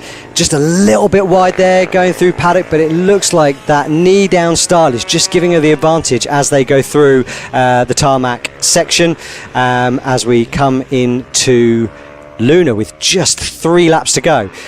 Can she get the power down here? She's looking really good through these tarmac sections and might even just have the edge of Smith as they go through the tarmac, the dirt section too. But you know what? Smith just getting the run on a little bit there. Bike maybe a little bit quicker, or he's just getting a better exit there. And Rose just closing up the gap a touch as they go into that gravel chute. But here's where the advantage comes. You see, clears the the tabletop, right on the back of him once again. Now she has to capitalise. Here's where it's going to get interesting. They're already on the back markers with 2 laps to go. Looks like they are both going outside, and once again, this is where Lily is going to find the advantage, because this has been her line of choice all day today, and there it is. She's going up the inside of him. Looks like she's going to get that done, and she is. Gets back on the power. That is a bold move off the berm, getting it stood up, getting on the power, and there you go. See, she's been using that line all day. She's got the confidence in the grip, she knows where it is, and is able to just give herself that little bit of breathing space as they go into the tarmac, where she already has the advantage anyway. So now it is up to her to get her head down, get in that rhythm, not let herself get caught up by that back marker, which she hasn't. Great work there from the young rider.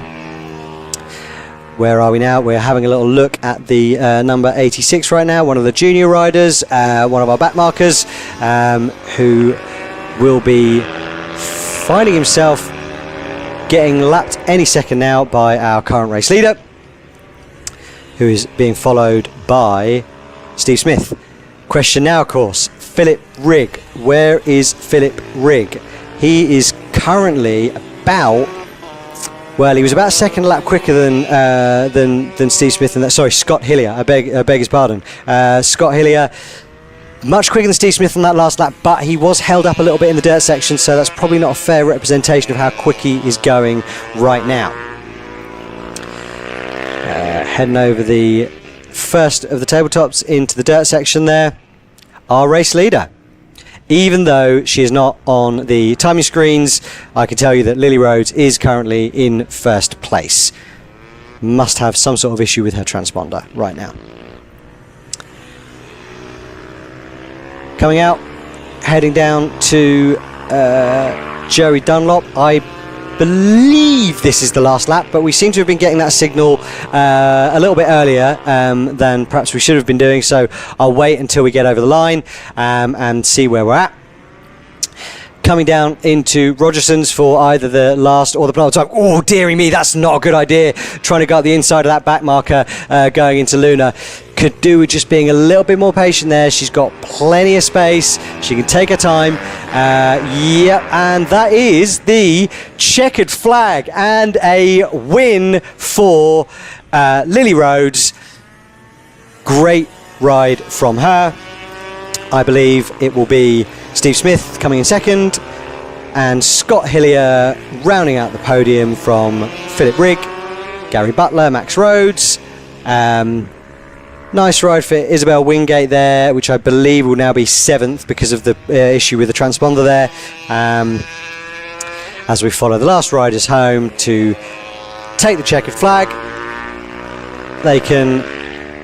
Oh, she's forgotten that she needs to go to the podium there. I think Lily Rhodes has done a Daniel Ricciardo there and forgotten the fact that she needs to go and get some congratulations. But great race from her. Last few riders coming over the line now for that slightly shortened Group C race. So, time to get back to the motorhome, pack up, and get ready to head over for the presentation ceremony. So, there are our results for the last race of the Supermoto C. Not quite right, because obviously Lily Rhodes came in first. Steve Smith in second, Scott Hillier third, Philip Rigg, Gary Butler, Max Rhodes, Isabel Wingate, David Murphy, and that's John Tardeville in ninth. Richard Sheen rounding out your top 10 from Andy Nuttall, Tyler Clark, Simon Billam, Samuel Biles, Jonathan Reed, Craig Louth, and Ruby Booth making up the end of page 1. Then we have Tony Gould, Matt Granger, and May Chalice rounding out the field for the final race of Group C.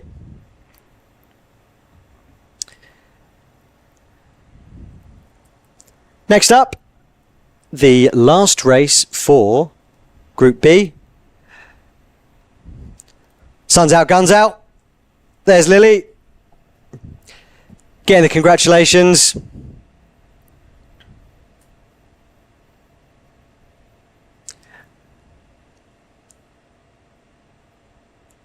Well-deserved win there. Excellent work. As just ahead, our riders for the Group B race line up. Of course, as before, after an absolutely titanic battle in the last race, Scott Wright and Neil Mellon make their way up to the back of Group A. But let's concentrate on this now. The Race IQ British Supermoto B race, where we will have Craig Forshaw taking up the pole position ahead of Kevin Crowthers and Blaine Pearson. James Wood in fourth for the Bathmate team. Dan Billam, Mark Stevens, Michael Craig and Tom Ellum on row 2. Then we've got Dax Almond, Adrian Dealey, Sean Rogerson and Dave Spafford behind them. Jamie Wrigglesworth, Elliot Strike, Max Feeney and Duncan Wright. From Liam Pearson, Ian Rogerson, Eddie Rushforth and Sean Jones. Behind them, obviously, John Oakes, Simon Bentley, Daniel Hudson, Andrew Goodsell, Darren Lee, Tom Nutter, Farron Young, Dan Spencer, Paul Reynolds, Edward Darnton, our hero from the Academy, and then, of course, Dean Clark and Jason Laycock, our first and second place riders from the earlier Group C race, getting their well-deserved slot at the back of our mid-pace race. As the riders come round now on their sighting lap,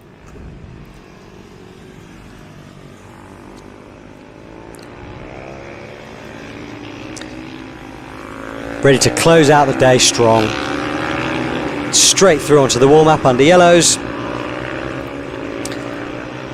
And again, the track has stayed in pretty good condition. It is starting to look a little bit bumpy on the entry to turn 1 there, but honestly, when it's this dry, it's not too bad. Doesn't look like it's rutted up too badly. The team, who I believe is Steel Trips that prepare the dirt sections, doing a great job as always. Things seem to have stayed very nicely intact. Just some nice big ruts in the berm there for the riders to rail, but everything looking in pretty good condition, although we've got someone there who is taking a trip through the scenery. Hope everything's all right there.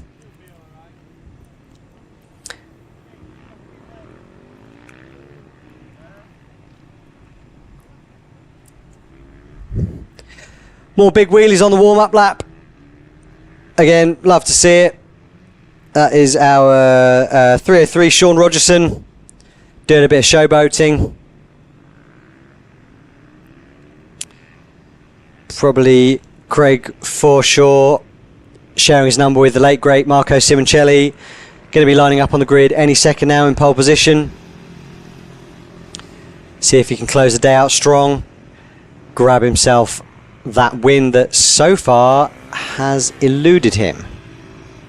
But this is his best chance. Last race of the day, starting from pole position. He's got that inside line. Let's see if he can fend off what has been a pretty successful move for a lot of people to head around the outside into turn 1 and then try and just get alongside enough to claim that inside at the bottom of the gravel chute there, to stay ahead going over the tabletop for the first time. Your number 59 there, Dan Billam, had a good day today, giving it the Chris Hodgson oiling the clutch move. Waiting for the last few riders to form up on the grid. It looks like we might have a gap or two here and there, but we'll see what happens when we get going. Blaine Pearson there, riding for Automotive Solutions. In the background, Mark Stevens there, and the number 82 Bathmate of James Wood, lining up again on row 2. Looks like we're ready to get going. Leaning forward, keep that nose on the ground, and then away we go for the last race of the day, the Race IQ British Supermoto B class. One more after this, which is Group A. Nice and clean, and again, there we go. There's that outside line working for what I think might have been James Wood. Maybe he's made a really good start there, away from what would have been 4th place. I think that's him up into 2nd now. Let's see where we're at as we go into the dirt for the first time. That looks like the number 63 of Kevin Crowthers, who has won out over James Wood, and it looks like our pole sitter Craig Forshaw has had a little bit of a difficult start, because I'm not seeing him in this top group right now. I think that might be him back in 4th, but once again, getting clean into that dirt section, giving himself that space to allow Kevin Crowthers to build that gap already. We've got someone stopped there, can't read the number through the dust. Yeah, it looks like Craig Forshaw there having a bit of a difficult start, putting him back into 4th place. So as we come through on the first lap, it appears as though we have the number 63 of Kevin Crowthers in the lead right now, followed by his bathmate, teammate of James Wood, both making up places. Then we've got Blaine Pearson, Tom Ellen and Craig Forshaw all the way back in 5th place. Not quite sure what went wrong at the start there, but it's been a little bit difficult for him, I think. Looks like that win is going to be a little bit difficult to come by for him today. Kevin Crowthers looking really good out the front, and it looks like there is our pole sitter there between the 151 of Blaine Pearson and the 174 of, I believe that is Tom Ellen. As they go through the dirt once more. Ooh, and that's Tom Ellen just letting the front wheel bobble over the top of the berm. And once that happens, it is you are straight to the scene of the accident. Absolutely no hope in rescuing that. And that has now put him all the way back into the clutches of one of our other Bathmate riders. I think that is the 98 bike of Jamie Wrigglesworth. Let's see if he can capitalise on that mistake. As our leader's going to Luna, that is the 151 of Blaine Pearson, currently in 3rd place. Quickest man on track right now, P2 James Wood, with a 120.157. Knocking on the door of that elusive 119 once again. Coming under a little bit of pressure there from Craig Forshaw, our number 58, who's managed to recover a little bit from that difficult start, but probably still not quite where he wanted to be, as Kevin Crowthers starts to build that gap at the head of the race here, stretching out to 0.7 of a second over the first couple of laps. Question now is does Blaine Pearson have the pace to start putting the pressure on Wood? And that is an answer that we will get fairly shortly. Craig Forshaw looking pretty quick right now, as they roll into paddock, and then the left-hander taking them out onto Rogerson's, taking another gear. This is a great corner, this left-hander here. When you get it right, it feels mega, because it sets you up perfectly for this Lunar if you can hold it tight. Knee dragging along the ground, opening it up, keeping a nice tight line there through the first apex, running out wide as you get back onto Conrod Straight, tucking it in, banging down the gears, back moving around quite nicely, getting it stood up onto the gravel section. The number 151, currently fastest man on track by a long shot. That was a 1 minute 20.024, which is 0.6 of a second quicker than our leader Kevin Crowthers, and a full 0.8 of a second faster than Wood ahead of him. So if he can keep that pace up, he will be right on the back of James Wood with within a lap or two maybe. Absolute maximum. So that is our leader there, Kevin Crowthers for the Bathmate team. with the lead, not looking especially safe right now. He was a hair quicker than James Wood on the last lap, but all that needs to happen is James Wood to just catch up with him a little bit, start putting him under pressure, and that is going to put Blaine Pearson right on the back wheel of our leading two. I think that we've still got a race on our hands here, because Crowthers is not clearing off. He's not taking all the advantage of that clear track that he has got ahead of him.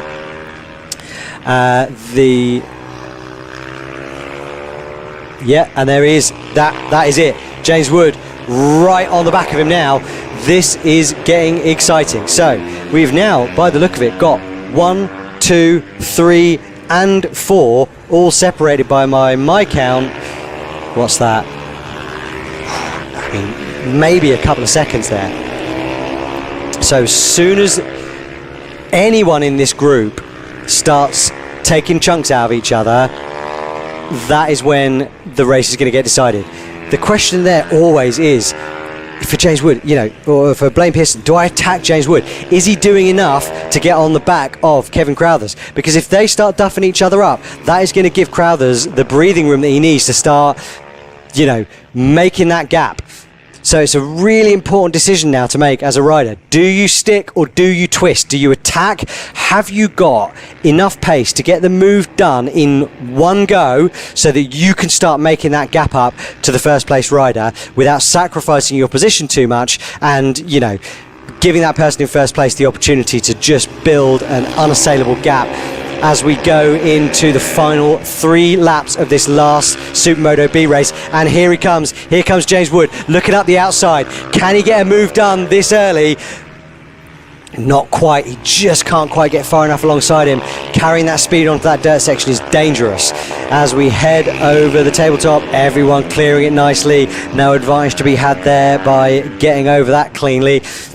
Good exit there though from Crowthers, giving himself a little breathing room as they go into the dirt section. Everyone hitting that inside line to give themselves that quick run onto the tabletop.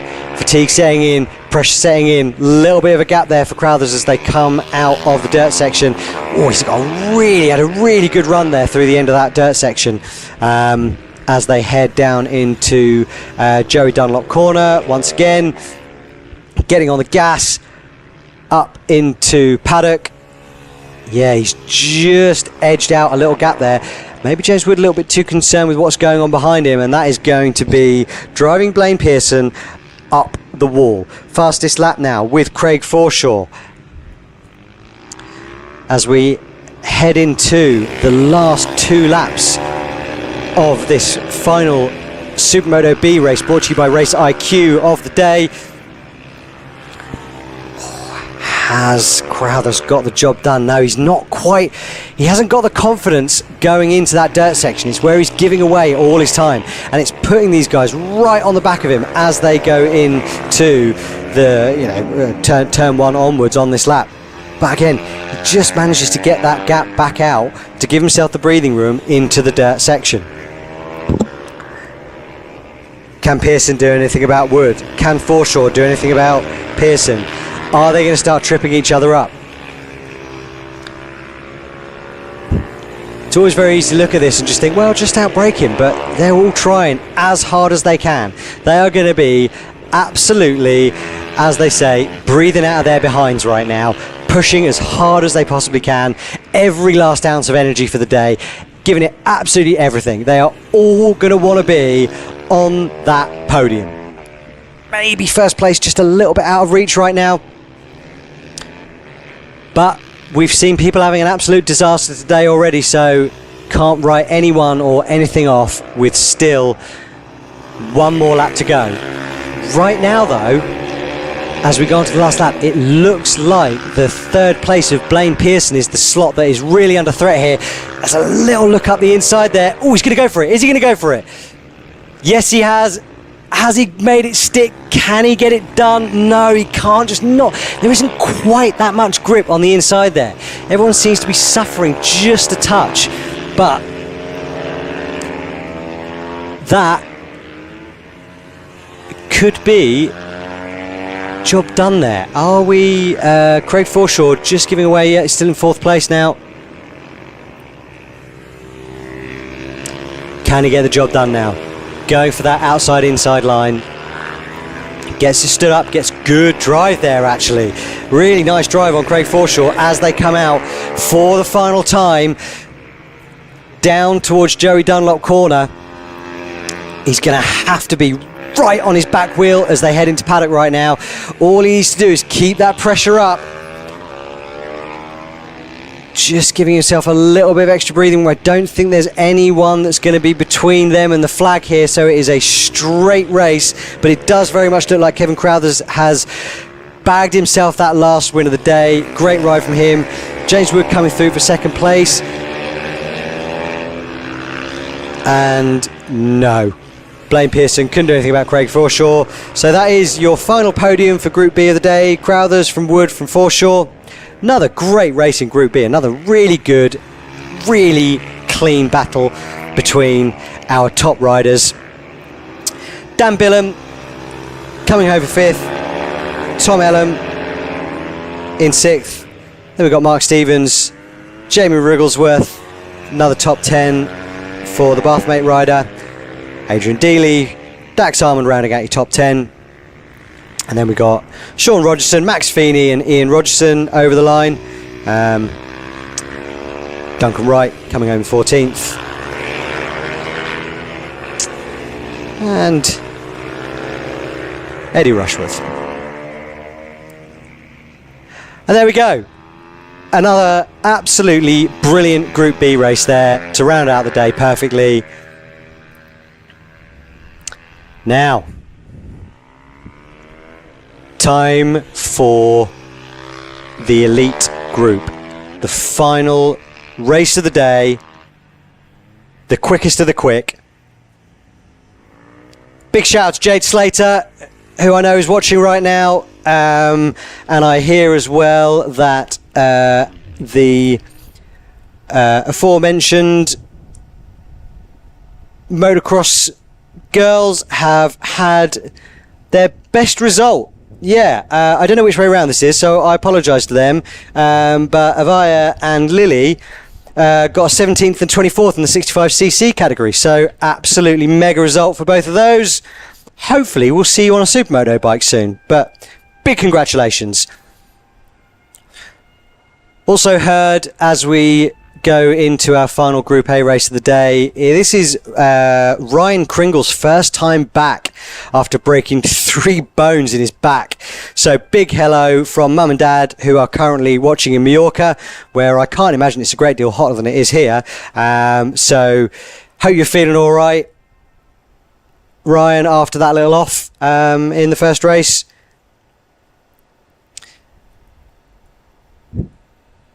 And time to get ready for the Group A as we take a final look at our podium from the Group B race. Once more, Kevin Crowthers, James Wood, Craig Forshaw. Great racing, chaps. Really good work.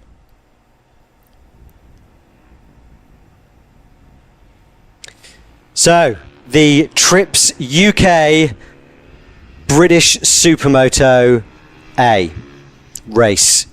To round out the day in style, I'm sure. Let's have a little look at our grid. We appear to have the reverse grid in place. So we've got Chris Walker on pole, Harley Sharp on second, then Lee Williams and Alex Mullaney, Richard Blakeman, Jamie Duncan, Richard Sharp and Chris Hodgson in 8th place as the winner. Peter Bennett, Dean Hillier, Ryan Kringle with that newly fixed broken back. What a legend. Groomy rounding out row 3, and then we've got Oliver Holmes, Chris Lambon, Mike Norbury and Jake Sayer on row 4. Blake Wilson, Kyle Eccleston, Simon Burgess and Luke Armitage. Rounding out your top 20. So, can this be the race where one of these guys can do something about Chris Hodgson? because he's been quick all day today. Chris Walker also been fast, was in podium contention until right at the end of the race there. Alex Mullaney, he has been looking quick but a little bit inconsistent. He's made a couple of little mistakes here and there, but being in 4th place, can he take advantage of that outside line into turn 1 and try and make a break before Chris Hodgson has a chance to work his way through the field? Then of course you got Harley Sharp, always dangerous, starting on the front row. Got the better of Chris Walker earlier on today, so this might be a chance for the younger of the Sharp lads to get himself that Group A victory. Let's hope so. I think that would be a very popular win if he can get it. But honestly, with the level of speed and experience that is going to be breathing down his neck on that grid, it's going to be tough. Speaking of which, there's Jamie Duncan, number 7. Dad, Richard Sharp there. Harley's dad. He's not going to want to get beaten. I believe he said that the day that his son beats him is the day that he'll jack it in. I'll believe it when I see it. That is the number 211 there of Chris Prof Lambourne, who was on the mic last time out of Pembury. Here we go. Red flag waving. Point to the lights. Revs up. And it's off we go for the final race of British Supermoto A. Looks like a clean start there from everyone. Struggling to see the numbers here a little bit because the sun is so low and bright now. But whoa, big sketchy moment there by Harley Sharp, but he's managed to keep it all on the island. Really going for it. Absolutely mega start there from the young man. And I think that might be his dad right behind him. A little bit difficult to tell right now. Oh, we got a faller going into the hairpin. Just tuck in the front there. Struggling a little bit to see who is in the lead right now. As we go over the tabletop for the first time, looks like Mullaney's got a decent start there. Absolutely motoring. How's Hodgson getting on? Has he managed to make anything up? First, second, third, fourth, all the way up to 5th from 8th place. Oh, God, big move up the inside there into paddock. What a move by Chris Hodgson. Absolutely stunning to get it up the inside there. Real brave move. Who is this that we've got in the lead? Yes, it is. It is Harley Sharp trying to build a gap. Getting that gap while this crew behind him start fighting. Chris Hodgson already up there, up the inside.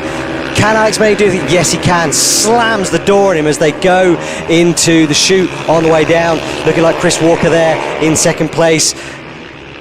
Nice exit on to the tabletop. Ooh, Mullaney on the back wheel there, managed not to loop it out, slamming the door there on Chris Hodgson. And all of this is letting Harley Sharp build himself up a nice lead at the front.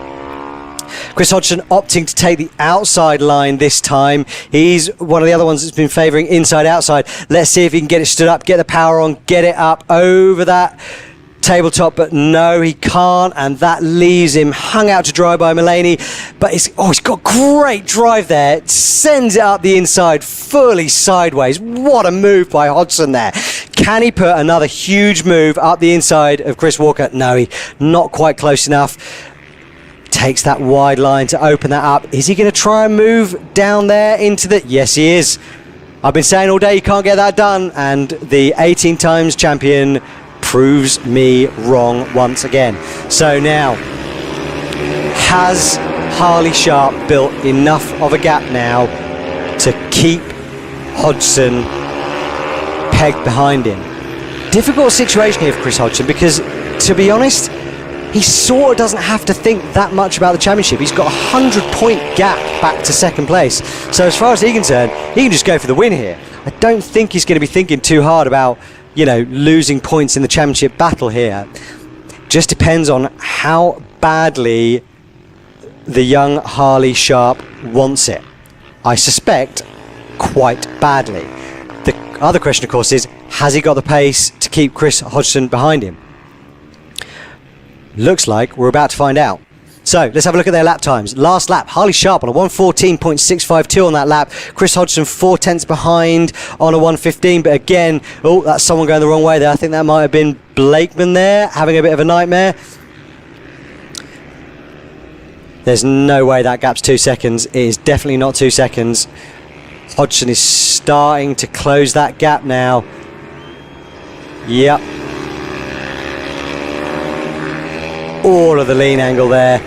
Again, into the 1:11. 2 seconds a lap quicker than Harley Sharp's last lap. That is completely ridiculous.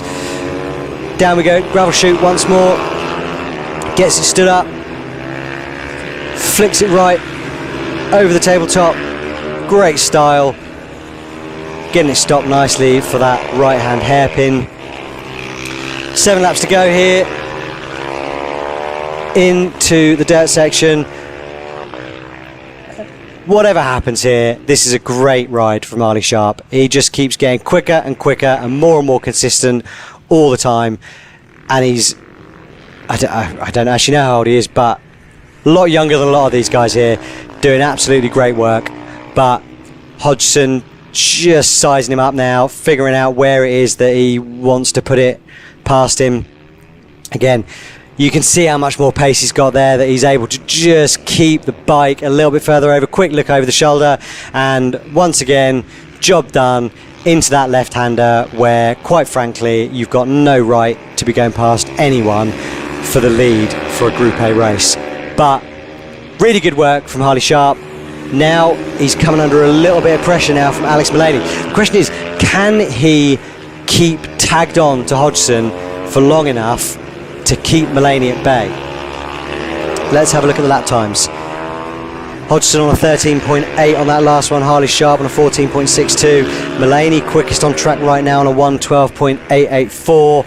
He's going to have to get past Sharp in short order if he wants to try and make a move on Hodgson. But honestly, the way that guy's been riding this weekend, it feels unassailable.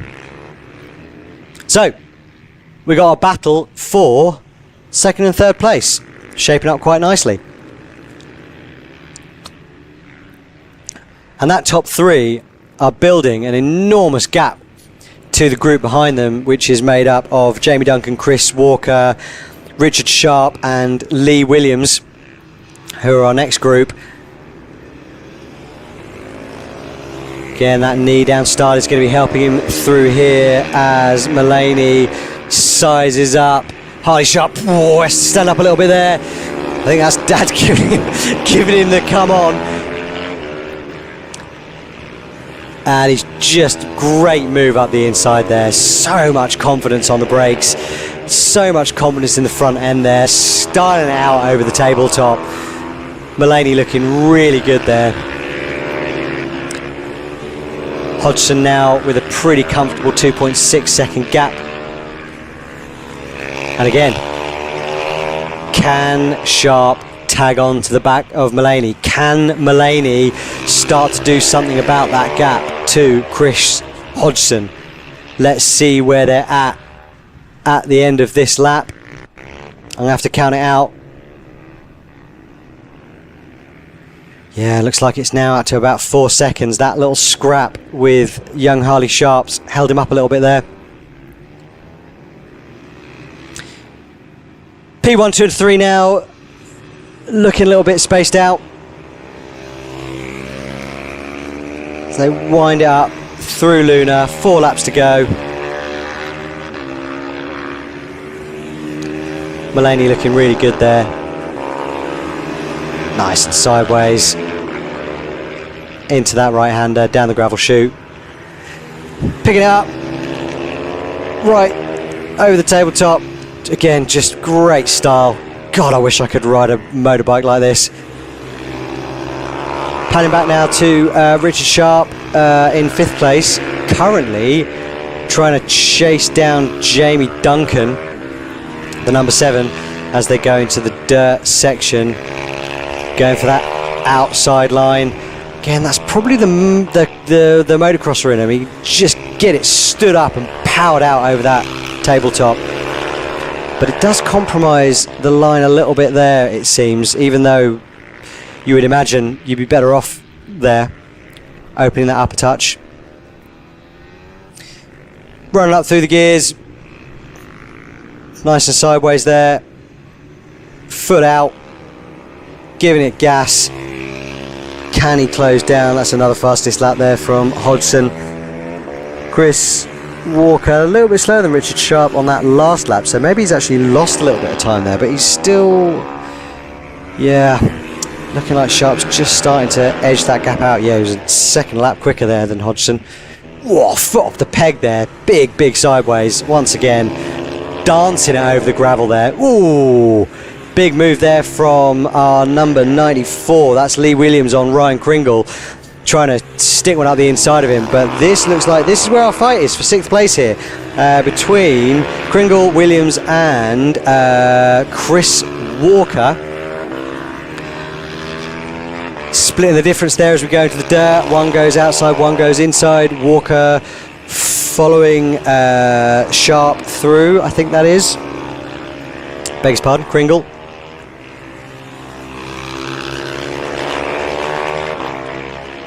Once again, spreading out a little bit as you come out of the dirt section. The variety in exit that people seem to be getting out of there is a bit bigger than you would imagine. It seems that people are really able to make a big gap on their competitors coming out of that dirt section there.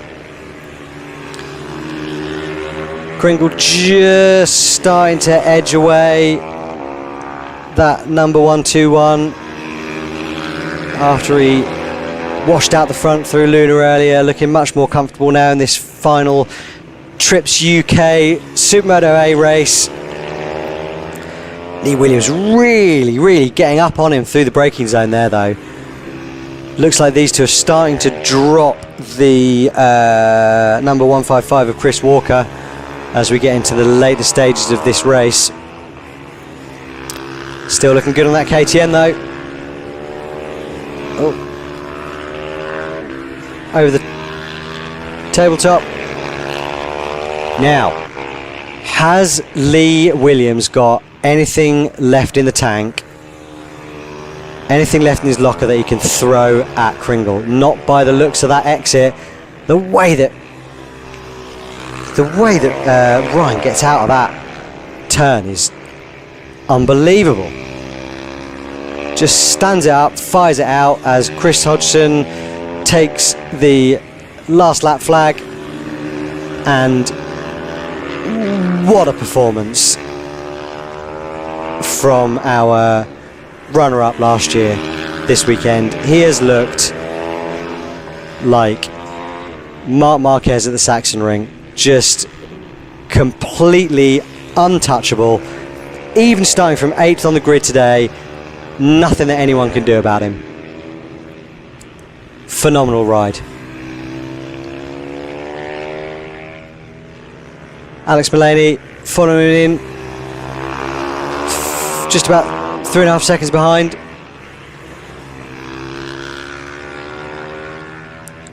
Harley Sharp about a second behind Jamie Duncan right now. He'll do well to do anything about the fat and fast rider at this late stage.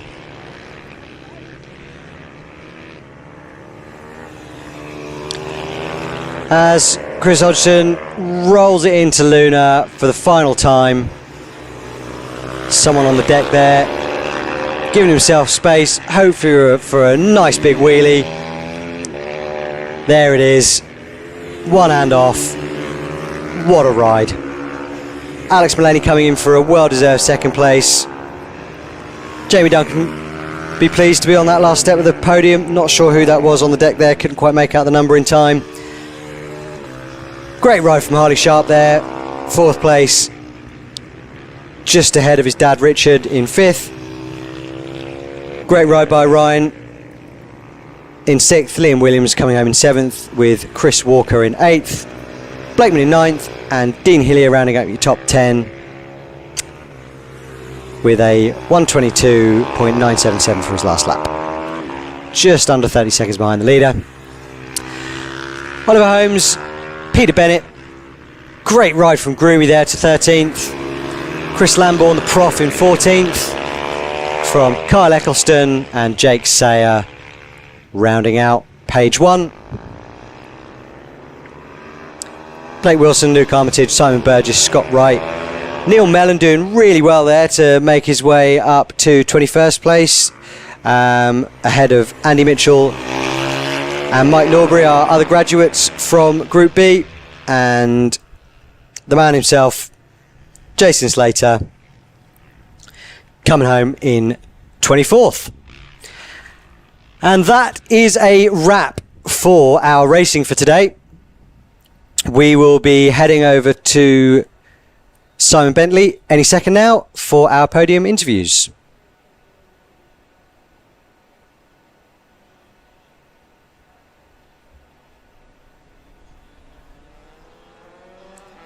Before we close out the day with our academy class.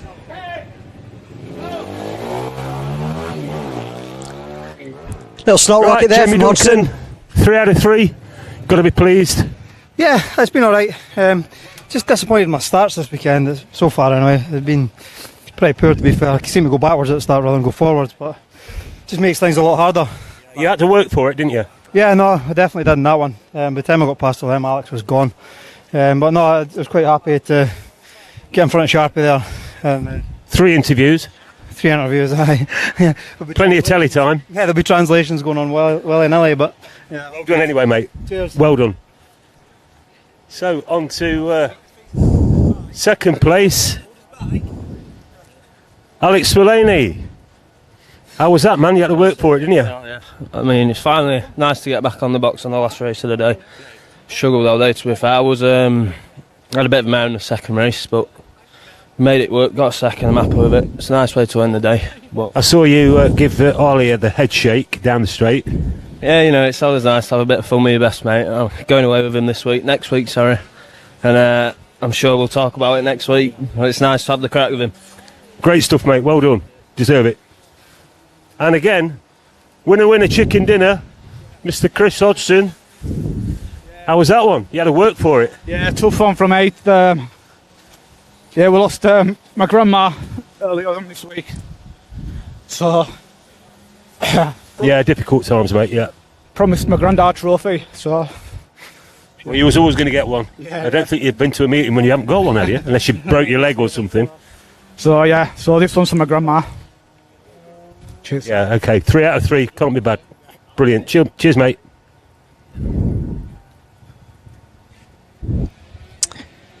Okay, thanks ever so much, Simon. Just one more race to go for today. Closing us out with the Academy. Young riders getting the headline slot to close things out. So, as soon as I can get my live timing up, we can have a little look at our grid for today. So once again, to the surprise of absolutely no one, Edward Darnton lining up in first place. I assume he's taken his slot on the grid. Yes, he has.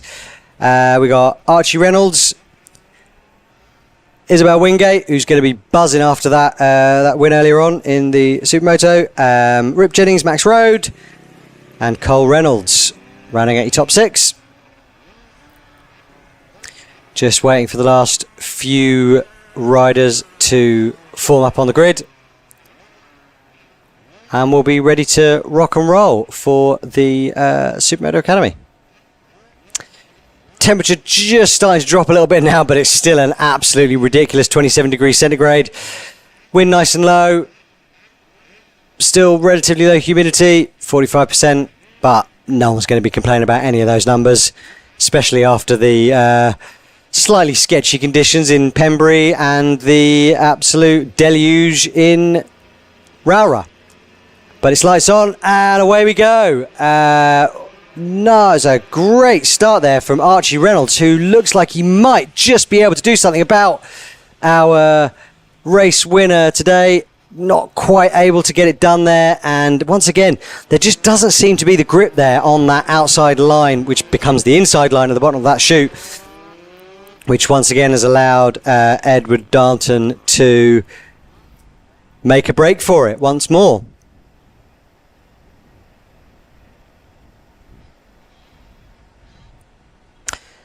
Into the dirt.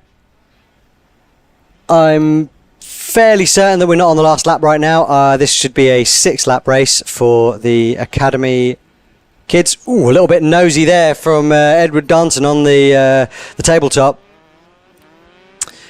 as we watch our entirely dominant Academy rider getting around Joseph this time. Oh, we got a little bit of an incident in the dirt there. That looks like that might be some of our... that's Tyler Clark, one of our championship contenders. Got himself tangled up there in the berm, but looked like everyone was okay. Coming out onto Comrade. Once again looking really nice.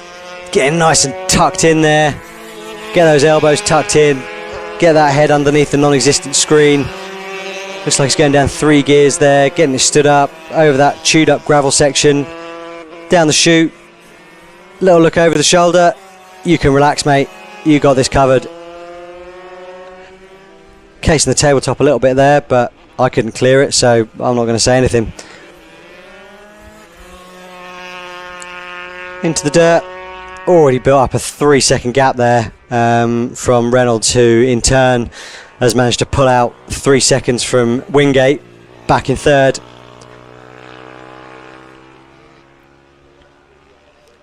Maybe have a little bit of a battle going on there in the background between Jackson Bennett and Max Rhodes again. Let's hope Lily Max Jackson and Rip can give us a little bit of a fight once more. Looks like they're together on the road for 5th, 6th, 7th and 8th once again. Maybe Wingate under a little bit of pressure from Reynolds right now too.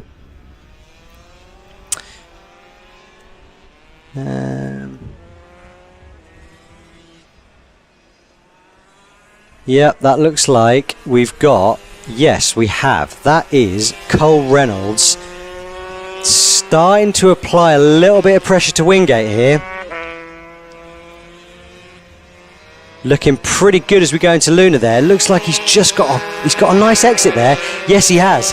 He's going to be right underneath the rear mudguard of Wingate as they come in here. Nice little defensive line there from Wingate. Keeping that door closed. And again, as always, that defensive riding is just starting to bring Jackson Bennett into the equation here. Especially with that little case there from Reynolds as they hit the tabletop. But he's got a good exit there. Wingate once again opting for that outside line and has just given up the place there, I think. No, that's a back marker. Sorry, he was a little bit further out the field earlier, so that's my mistake.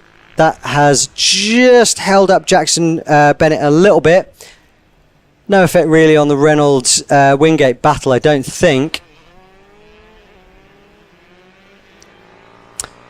Yep, that is Wingate still ahead there. Oh, Reynolds getting the bike moving around there, looking really nice.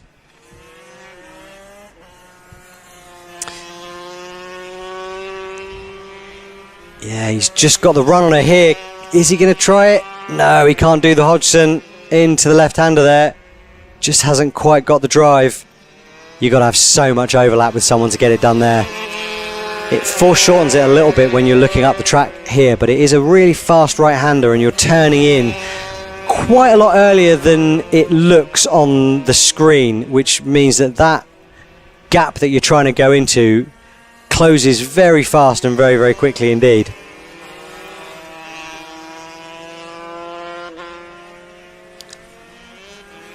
And again, just bringing Bennett back into play there. Oh, he's good on the brakes. Is this going to shut Wingate's preferred line off? No, it isn't. Just a little bit better as they go through that Nadgety left, right, up onto the tabletop. I had a big crash there last year when we were going in the opposite direction coming off that tabletop. Someone slammed the door on me and I smashed my head into the ground. That wasn't very much fun, but as you'd expect, these kids handle it much better than I did. Little look over the shoulder there from Reynolds to just make sure he's got Jackson Bennett under control, which I'm not sure he has, you know. Any sort of attack here from Bennett, or let's say a back marker who's not quite sure where they are. Has he got out of the way for him? Yes, he has. That was the one that got a slightly unnecessary head shake from Dalton earlier when he was 30 seconds in the lead. But when these two start scrapping, which I think they might, that's really going to bring Cole Reynolds into play here. But yeah, Cole just can't get enough drive out of Luna to give Wingate something to think about, really, as they drop into this turn 1 down the gravel chute. And you'll see here again, I think he'll probably really close up once more, but he's not close enough to really compromise Wingate there and get a move done. Just 2 laps to go in the last race of the day.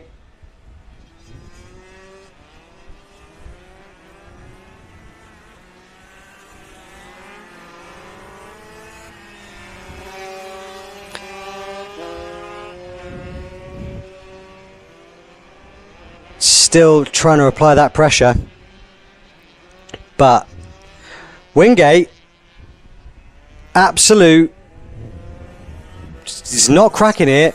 She's made of granite today, and these three just can't, they haven't quite got the advantage to get on top of each other. Although, as I say that, because of the commentator and all that, Bennett rather, just taking a little chunk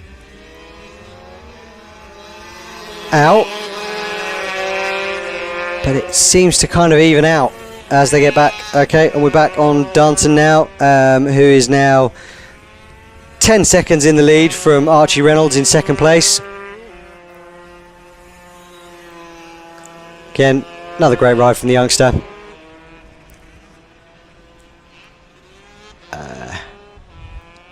Maybe if I was Chris Hodgson, I'd be starting to worry about this kid. He's going all right.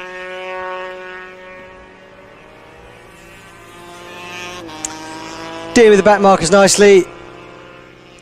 Just cruising around the outside there. Again, you know, when you're in that back marker position, you think you're absolutely hanging it out, going as quick as you can. Someone just comes right around the outside of you. Whoa, it's miserable. But great ride from Danton. Hopefully we'll be able to check back in on the Wingate Reynolds Bennett battle, although it looks like that once again might have settled down. They're all, you know, within a tenth of each other, and that is the checkered flag for Danton. He's got a good stand-up wheelie, that kid. How are we travelling here? Looks like Wingate has managed to hold on to that final podium position. Hopefully she'll remember to go into the right bit of the paddock this time, and she has. Well-deserved third place. Just ahead of Cole Reynolds and Jackson Bennett. Max Rhodes coming in 6th. Still waiting for Rip Jennings, Lily Rose, Tyler Clark and Josh Walker to come in to round out your top 10. So number 6, Tyler Clark. Not had the best day today. One of our championship contenders, I think, if I remember correctly, in a bit of a battle for second place right now. Nope. He's in the battle between with him and Reynolds. So Archie Reynolds, with his ride today, is going to be in really great shape.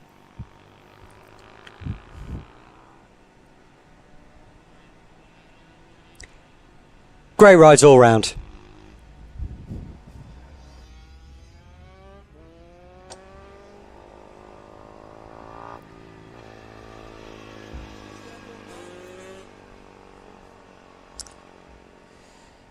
So there we go.